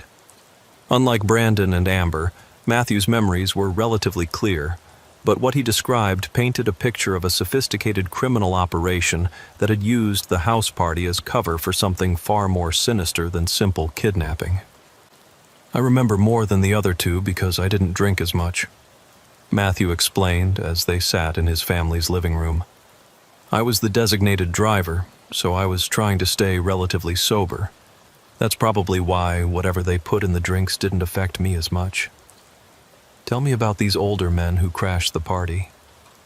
There were 4 of them, and they definitely weren't there to party. They moved through the house like they were conducting some kind of operation. One of them was asking people questions and getting them to drink from specific bottles. Another one was taking photographs of everything. The house, the people, even family photos on the walls. What happened to the people who drank from those specific bottles? They got really messed up really fast, but not in a normal drunk way. More like they were in some kind of trance. They could walk and talk, but they seemed to be following instructions from the older guys without really thinking about it. Ashley made careful notes as Matthew continued his account. Did you see what happened to Chelsea specifically? Around midnight, one of the older guys, the one who seemed to be in charge, took Chelsea upstairs. She was already pretty out of it from whatever was in that drink. About 20 minutes later, they both came back downstairs, but Chelsea looked completely different. Different how? Like she wasn't really there anymore. Her eyes were open and she was walking around, but it was like someone else was controlling her body. She wasn't responding to her friends, wasn't acting like herself at all. Matthew's description matched what Ashley had observed on the security footage from other cases involving sophisticated criminal organizations, victims who appeared to be conscious but were actually under some form of pharmaceutical or psychological control. Matthew, did you see Chelsea leave the house? That's the weird part. Around 1 a.m., she just walked out the back door like she was going somewhere specific. But she didn't take her purse or her keys or anything, just walked out into the backyard and disappeared. Did anyone go with her? Not right away, but about 10 minutes later, 2 of the older guys left through the same door. They weren't hurrying or acting suspicious, just casually walking out like they were going to their car. Ashley was beginning to understand the sophisticated nature of the operation that had targeted Chelsea and her friends. The perpetrators had used advanced pharmaceutical methods to control their victims' behavior, systematically extracted information about the Hendricks family, and then used some form of behavioral programming to make Chelsea voluntarily leave the house and go to a predetermined location. Matthew, during the time you were observing all this, did any of the older men show particular interest in you or try to get you to drink anything specific? One of them kept offering me drinks, but when I told him I was driving, he seemed to lose interest in me. It was like once he realized I wasn't going to be as easily affected, he just ignored me. Did you overhear any conversations between these men? Some of it. They were talking about timelines and logistics, like they were coordinating some kind of business operation. I heard one of them say something about extraction protocols and information verification. It sounded really professional, like they'd done this kind of thing before. The picture that emerged from the 3 interviews was deeply disturbing. The house party had been infiltrated by a team of professional criminals who had used sophisticated methods to drug and interrogate teenagers in order to extract information about Chelsea's family. Then they had used some form of behavioral control to make Chelsea voluntarily accompany them to a secondary location. But there were still crucial questions that remained unanswered. Where had they taken Chelsea? What did they ultimately want from her parents? And how had they acquired the advanced pharmaceutical and psychological techniques they had used on the party attendees? Detective Murphy was coordinating with federal agencies to investigate the sophisticated nature of the operation, but Ashley was focused on a more immediate concern. If the perpetrators had been able to control Chelsea's behavior to the extent that Matthew described, they might still be using her as an unwilling asset in whatever larger plan they were executing. Detective Murphy, Ashley said, as they reviewed the interview notes, I think we need to consider the possibility that Chelsea isn't just a kidnapping victim. Based on what Matthew observed, she may have been programmed to cooperate with her captors in some way. You mean like brainwashing? Something like that, but more sophisticated. The pharmaceutical methods they used on the other teenagers, combined with whatever they did to Chelsea upstairs, might have been designed to make her a compliant participant in whatever they're planning. The implications were frightening. If Chelsea was being used as an unwilling accomplice in a scheme to extract classified information from her parents, traditional rescue methods might not be effective. They would need to understand the psychological conditioning she had been subjected to in order to safely extract her from the situation. But first, they had to find her. And with each passing hour, the chances of locating her before the perpetrators achieved their ultimate objective grew smaller. As Ashley continued her investigation, She couldn't shake the feeling that the house party had been just the first phase of a larger operation that was still unfolding. Somewhere in Lincoln County, Chelsea Hendricks was being held by people who had turned her into a weapon against her own family, using advanced techniques that blurred the line between kidnapping and mind control. The question that haunted Ashley was whether they would be able to find Chelsea before her captors used her to destroy everything her parents had worked to build, and whether the young woman they eventually rescued would still be recognizable as the person she had been before that terrible night. The abandoned warehouse on Industrial Boulevard had been empty for 3 years, another casualty of Phoenix's shifting manufacturing sector. But Officer Ashley Martinez discovered that appearances could be deceiving when she followed up on an anonymous tip about unusual activity at the facility. The tip had come through the department's confidential hotline at 3 a.m. on Thursday morning, exactly 4 days after Chelsea Hendricks's disappearance. The caller, who identified himself only as someone who knows what happened at that party, provided specific details about vehicles being seen at the warehouse during late-night hours, and mentioned seeing a teenage girl who matched Chelsea's description. Ashley had wanted to coordinate the warehouse investigation with Detective Murphy and federal agents, but the caller had been insistent that law enforcement presence would cause the perpetrators to relocate their operation immediately. Against her better judgment, she decided to conduct initial reconnaissance alone, planning to call for backup once she had confirmed whether the location was actually connected to Chelsea's case. The warehouse district was deserted at 4 p.m. on a Thursday afternoon, with most of the remaining businesses having closed hours earlier. Ashley parked her patrol car a quarter-mile away and approached the target facility on foot, using abandoned buildings and shipping containers as cover, while she observed the exterior of the warehouse. At first glance, the building appeared to be completely vacant. The parking lot was empty, windows were boarded up, and weeds had grown up around the loading docks. But as Ashley watched from her concealed position, she began to notice subtle signs that suggested the facility was not as abandoned as it appeared. The chain-link fence surrounding the property was in better repair than expected for a building that had been empty for 3 years. Several of the security cameras mounted on light poles appeared to be active, their red recording lights blinking steadily. Most telling of all, there were fresh tire tracks in the dirt near a side entrance that suggested regular vehicle traffic. Ashley was preparing to call Detective Murphy when she observed something that made her realize the investigation had taken a dangerous turn. A black SUV pulled into the warehouse parking lot and stopped near the main entrance.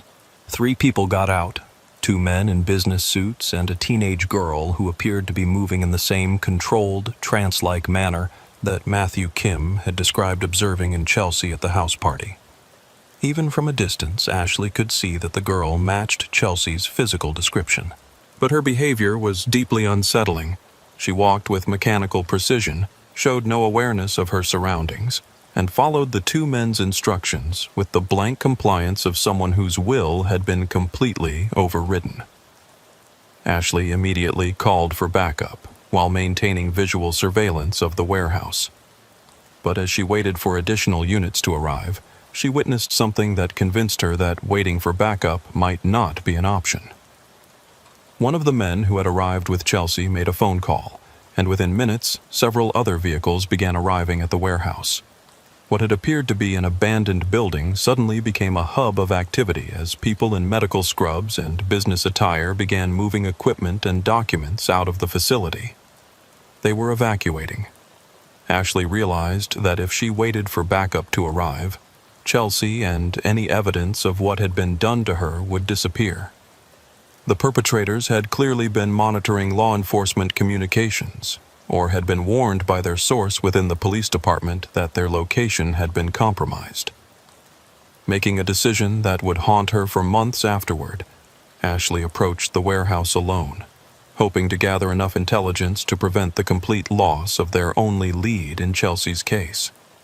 The side entrance she had observed was secured with a heavy padlock, but the loading dock on the opposite side of the building had been left open to accommodate the evacuation activity. Ashley was able to enter the warehouse through the loading area, taking cover behind stacks of shipping pallets while she observed the operation that was unfolding inside. What she saw inside the warehouse challenged everything she thought she knew about the scope and sophistication of the criminal organization they were dealing with. The interior of the building had been converted into what appeared to be a combination medical facility and high-tech laboratory.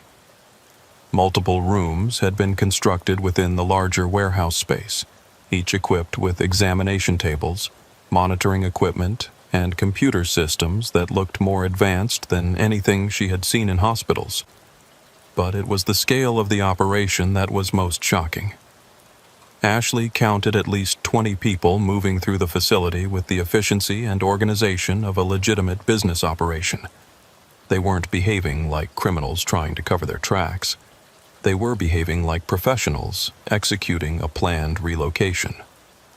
Chelsea was in a room near the center of the facility, seated in what appeared to be a modified dentist's chair with various electronic devices connected to her head. Unlike the completely blank expression Matthew had described, she now appeared to be actively engaged in conversation with someone Ashley couldn't see from her position. But there was something deeply wrong with Chelsea's side of the conversation. Her responses were too quick, too precise, and completely lacking in the personality and speech patterns that should have been natural for a 17-year-old girl. She sounded like someone reciting scripted answers to predetermined questions. Ashley managed to move closer to Chelsea's location by using the confusion of the evacuation as cover. What she overheard of the conversation confirmed her worst fears about what had been done to the missing teenager. "Confirm your father's current security clearance level," a male voice instructed. "Robert Hendricks maintains top-secret clearance with compartmentalized information access through his position at Advanced Defense Systems," Chelsea replied in a monotone voice. "His current projects include development of adaptive camouflage technology and battlefield communication encryption systems. Provide access codes for his home computer system." Chelsea recited a series of alphanumeric codes without hesitation, followed by detailed instructions for bypassing additional security measures that her father had implemented to protect his work materials. "Confirm your mother's client list for offshore financial management." Again, Chelsea provided detailed information without any sign of emotional distress or resistance.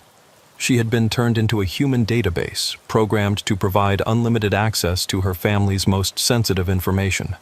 Ashley was preparing to call for immediate tactical backup when she heard footsteps approaching her position. She turned to find herself facing one of the men she had seen arriving with Chelsea, tall, well-dressed, and carrying himself with the confidence of someone accustomed to being in control. "Officer Martinez," he said calmly, "I was wondering when you'd arrive. We've been monitoring police communications, and we knew someone would eventually trace our operation to this location." Ashley reached for her service weapon, but the man held up his hand in a non-threatening gesture. "There's no need for violence," he continued. "In fact, I'd like to offer you the same opportunity we've provided to Chelsea, the chance to be part of something much larger and more important than local law enforcement." "You mean the chance to be brainwashed into a compliant asset?" The man smiled. Such a crude way to describe advanced behavioral modification technology. "What we've done with Chelsea isn't brainwashing. It's optimization.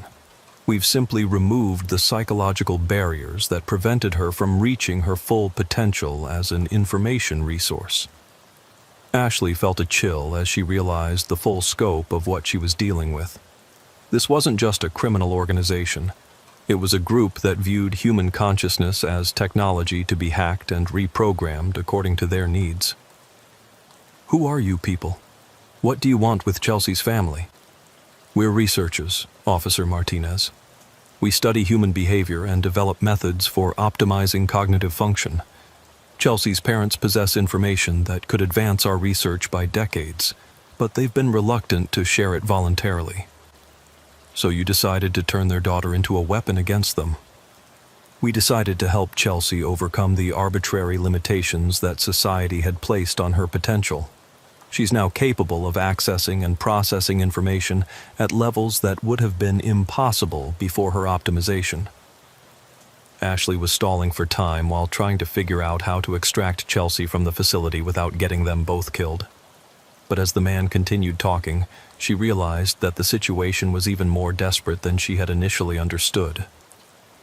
Officer Martinez, I should mention that Chelsea isn't our only success story. Over the past 18 months, we've optimized several dozen subjects from various backgrounds. Some were teenagers like Chelsea. Others were adults with access to valuable information or resources. You're talking about a network of mind-controlled assets. We prefer the term cognitively enhanced individuals. And yes, we've developed quite an extensive network. In fact, I believe you've already met some of our other success stories during your investigation.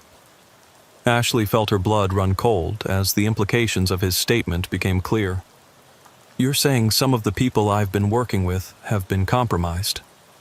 Let's just say that your investigation has proceeded exactly as we intended it to.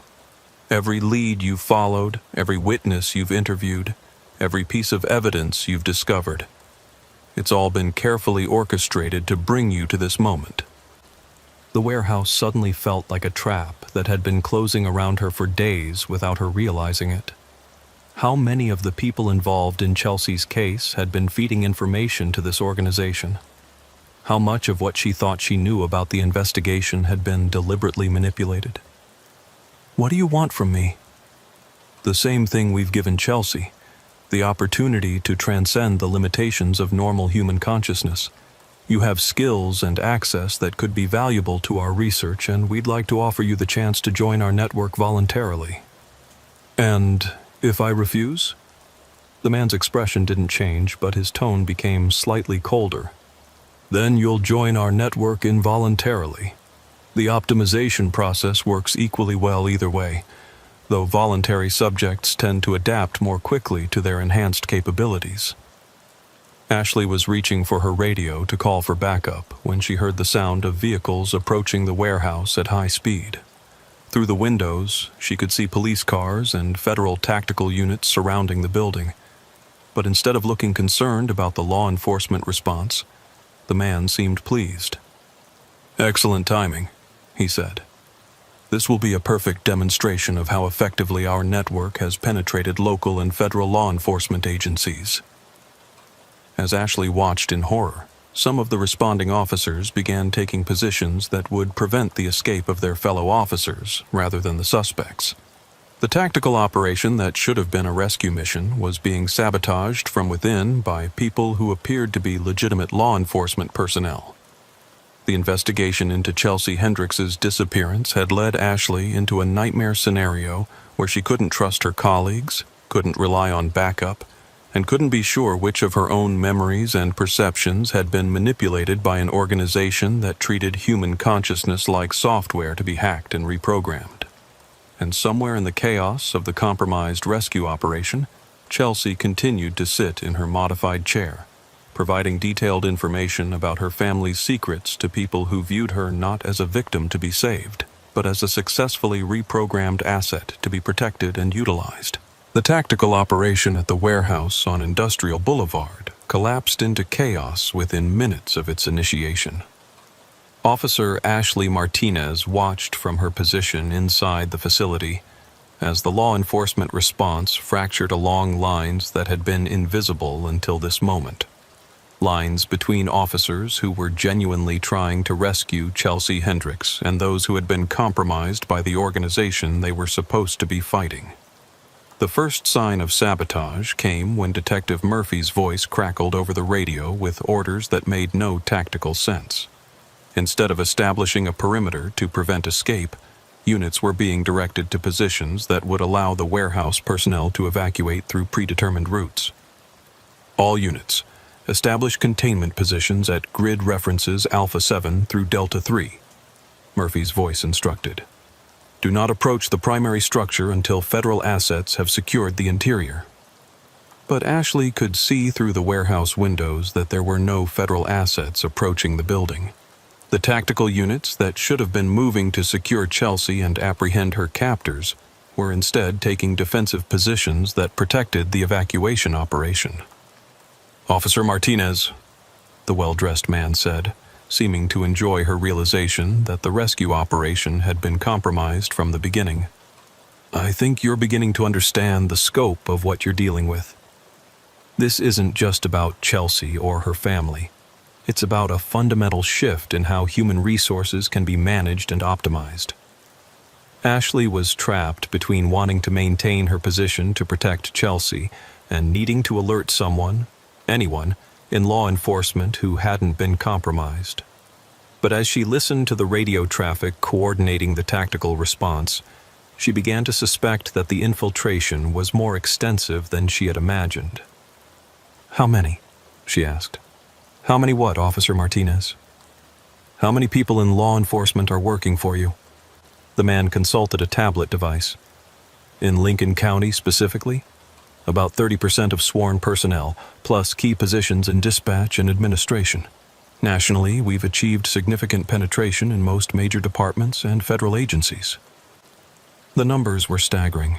If he was telling the truth, the organization had effectively taken control of law enforcement response capabilities in multiple jurisdictions, making traditional police work ineffective against their operations. "What's your endgame? What do you actually want?" "Information, Officer Martinez. Human knowledge is the most valuable commodity in the modern world, but it's locked away in individual minds that are inefficient, unreliable, and resistant to sharing. We've developed methods to unlock that information and make it available for optimization." As if to demonstrate his point, he gestured toward Chelsea, who continued to provide detailed information about her father's classified work in the same emotionless tone Ashley had observed earlier. "Chelsea now has perfect recall of everything she's ever seen or heard related to her parents' work. She can access financial records, security protocols, personal conversations, everything. And she can share that information without the emotional barriers that would normally prevent such disclosure." "You're talking about industrial espionage on a massive scale." "We're talking about the next stage of human evolution. The arbitrary boundaries between individual minds are inefficient. Our methods allow for true information sharing and collective cognitive enhancement." Ashley was about to respond when she heard something that made her blood run cold. Over the radio, she could hear Detective Murphy coordinating with someone identified as Asset Command, using language and protocols that belonged to the organization, rather than legitimate law enforcement. "Asset Command, this is Murphy. Target package is secure and ready for extraction. Recommend immediate relocation to secondary facility." "Copy that, Murphy. Initiate cleanup protocol and prepare for full site evacuation." Ashley realized that Detective Murphy, her supervisor, the man who had been leading the investigation into Chelsea's disappearance, was actually coordinating with her captors to ensure their successful escape. The warehouse had become a trap, not for the criminals, but for any law enforcement personnel who hadn't been compromised. Ashley was probably the only genuine police officer on scene, surrounded by people who appeared to be her colleagues but were actually working for the organization that had taken Chelsea. "Officer Martinez," the well-dressed man said, "I think you're beginning to understand your situation. You have two choices: join our network voluntarily and retain some measure of your original personality, or resist and be optimized through more direct methods." Ashley looked at Chelsea, trying to see some sign of the 17-year-old girl who had been excited about having a party while her parents were out of town. But there was nothing recognizable in Chelsea's expression or behavior. She had been so thoroughly reprogrammed that her original personality appeared to be completely gone. "What happens to her parents when you're finished extracting information?" "That depends on their value as ongoing assets. Chelsea's father possesses expertise that could be useful to our research programs. Her mother's financial connections provide access to resources we need for expansion. They may be offered the opportunity to join our network. And if they refuse, then they become redundant." The casual way he discussed eliminating Chelsea's parents confirmed Ashley's worst fears about the organization's ultimate objectives. They weren't just interested in information, They were systematically replacing normal human relationships and social structures with their network of controlled assets. Ashley's radio crackled with an update that made her realize her time was running out. All units be advised that Officer Martinez appears to have entered the facility without authorization. She is to be considered compromised and potentially dangerous. Use whatever force necessary to secure her for debriefing. Her own department was now hunting her as a rogue officer, based on false information provided by people who were actually working for the organization she was trying to fight. "Officer Martinez," the man said, "I'm afraid your colleagues are no longer going to be helpful to you, but we are still prepared to offer you a place in our network. The optimization process has been refined significantly since Chelsea's treatment. You would retain much more of your original cognitive function while gaining access to enhanced capabilities." Ashley was calculating her options when she heard something that changed everything: the sound of genuine distress from Chelsea. For just a moment, something in Chelsea's voice shifted from the mechanical recitation of information to something that sounded like a frightened teenager calling for help. It was barely audible under the technical language she was reciting about her father's security protocols, but it was definitely there. "She's still in there," Ashley said. "I beg your pardon?" "Chelsea. The real Chelsea is still in there somewhere, fighting against whatever you've done to her." The man's expression shifted slightly, showing the first sign of uncertainty Ashley had seen from him. "The optimization process is completely thorough. There are no residual personality fragments that could interfere with asset function." But Ashley had heard what she had heard, and it suggested that Chelsea's original personality hadn't been completely erased, just suppressed. If there was even a small chance of reversing what had been done to her, Ashley had to try. "Chelsea!" she called out, ignoring the man's attempt to stop her from approaching. "Chelsea, it's Officer Martinez. I'm here to take you home." For a split second, Chelsea's mechanical recitation stopped. Her eyes focused on Ashley's face with what appeared to be recognition, and her mouth formed words that had nothing to do with the information extraction protocol. "Please help me." The man immediately moved to a control panel and began adjusting settings on the devices connected to Chelsea's head. "Asset malfunction," he said into a radio. "Initiating emergency stabilization protocol." But the brief moment of recognition had been enough to confirm what Ashley suspected. The organization's mind control technology wasn't perfect, and the original personalities of their victims could potentially be recovered. The warehouse was suddenly filled with the sound of real gunfire as someone outside began engaging with the compromised tactical units. Through the windows, Ashley could see muzzle flashes and smoke as a firefight erupted in the parking lot. "Officer Martinez, we need to evacuate immediately," the man said, his calm demeanor finally showing cracks. "Asset extraction is no longer possible at this location." But Ashley was already moving toward Chelsea, determined to prevent her from being relocated to another facility where the programming process might be made irreversible. As she reached the modified chair where Chelsea was restrained, she began disconnecting the electronic devices that were maintaining the behavioral control. "Don't," the man warned. "Disconnecting those devices improperly could cause permanent brain damage." "She already has permanent brain damage from what you've done to her." Ashley continued disconnecting the devices while Chelsea looked at her with increasing recognition and growing terror as she began to understand what had been done to her. "Ashley?" Chelsea whispered, her voice sounding like herself for the first time since her disappearance. "What happened to me? I can't remember. There are all these things in my head that I don't understand." The organization had filled Chelsea's mind with information and capabilities that didn't belong to her, creating a horrifying mixture of her original personality and the programmed asset they had tried to create. The gunfire outside was growing closer as the real tactical units, whoever they were, fought their way toward the warehouse. Ashley helped Chelsea out of the chair, but immediately realized that the teenager's motor functions had been severely impacted by the programming process. I can't walk properly, Chelsea said, panic rising in her voice. My legs don't work the way they're supposed to, and there are voices in my head telling me to go back to the chair. Ashley supported Chelsea as they moved toward what appeared to be an emergency exit, but their progress was stopped by the arrival of several people in tactical gear who definitely weren't legitimate law enforcement. Asset recovery team, one of them announced. Return the subject to the extraction chair immediately. Ashley drew her service weapon, but realized she was completely outgunned by people who had professional military training and equipment.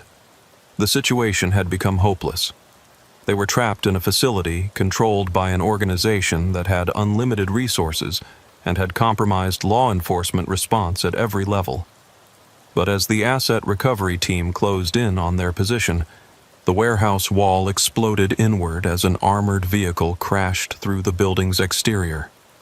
Real federal agents poured through the breach, engaging with the organization's security personnel in a firefight that quickly overwhelmed the facility's defenses. In the chaos that followed, Ashley managed to get Chelsea out of the warehouse and into the custody of what appeared to be legitimate federal agents. But even as medical personnel worked to stabilize Chelsea for transport to a specialized facility, Ashley could see that the damage done to the teenager was extensive and possibly irreversible. Officer Martinez, Agent Patricia Williams from the FBI said as they watched Chelsea being loaded into an ambulance, "We've been tracking this organization for months. What you stumbled into was just one cell of a much larger network." "What about Detective Murphy and the other compromised officers?" "Gone. They evacuated with the organization personnel before our assault team could secure the facility. We found evidence of their activities, but most of the primary suspects escaped." Ashley watched the ambulance disappear into the night, carrying a 17-year-old girl whose mind had been turned into a battlefield between her original personality and the programming that had been forced onto her. "Agent Williams, what are Chelsea's chances of recovery?" "Unknown. We've never seen this level of sophisticated behavioral modification before. The technology they used appears to be years ahead of anything we thought was possible." 6 months later, Ashley visited Chelsea at the specialized treatment facility where she was receiving experimental therapy designed to help her cope with the competing personalities and memories that existed in her mind. The progress was slow and uncertain, with some days when Chelsea seemed almost normal and others when the programmed asset personality dominated her behavior. She remembers everything that happened during the programming process, Dr. Sarah Kim, Chelsea's psychiatrist, explained. But she experiences those memories as if they belong to someone else. The original Chelsea is still there, but she's sharing mental space with an artificially created personality that has access to capabilities and information that terrify her. What about her parents? How are they dealing with all this? They're struggling. Their daughter looks the same and sometimes acts the same, but she also has access to classified information that she shouldn't know and occasionally displays technical knowledge that's completely foreign to her original personality. Ashley spent an hour with Chelsea, reading to her from the same book series she had enjoyed before her disappearance. For most of the visit, Chelsea seemed like a normal teenager dealing with trauma and recovery. But just as Ashley was preparing to leave, something shifted in Chelsea's expression and voice. "Officer Martinez," she said in a tone that was completely different from her normal speech patterns, "I want you to know that there are 17 other active facilities conducting similar optimization procedures. The Lincoln County operation was considered a moderate success despite the eventual exposure. The programmed personality was providing information that could be valuable to law enforcement, but at the cost of traumatizing the original Chelsea, who had to experience being controlled by thoughts and knowledge that didn't belong to her." "Chelsea, are you okay?" Ashley asked. "I don't know," Chelsea replied, her voice returning to normal. "Sometimes I know things that I never learned, and sometimes I say things that I never meant to say. The doctors say it might get better, but I can feel that other person in my head all the time, waiting to take control again." As Ashley left the treatment facility, she couldn't escape the feeling that Chelsea's case represented just the beginning of a much larger problem. The organization that had targeted her had demonstrated capabilities that made traditional law enforcement methods obsolete, and they had successfully disappeared after completing most of their objectives. Somewhere, other teenagers were being subjected to the same optimization process that had turned Chelsea into a living weapon against her own family. And somewhere, the people responsible for these crimes were refining their techniques and preparing to expand their network of controlled assets. The missing persons case had been solved in the sense that Chelsea had been found and rescued. But the larger questions about human autonomy, the security of individual consciousness, and the vulnerability of society to organizations that could reprogram human minds remained unanswered. Ashley continued working missing persons cases, but she never stopped looking for signs that the organization was still operating. Because she knew that as long as they remained active, no one's mind was truly safe from being turned into just another asset in someone else's collection. And sometimes, late at night, she wondered how many of the people around her, colleagues, friends, family members, might already be operating under programming they didn't even know existed.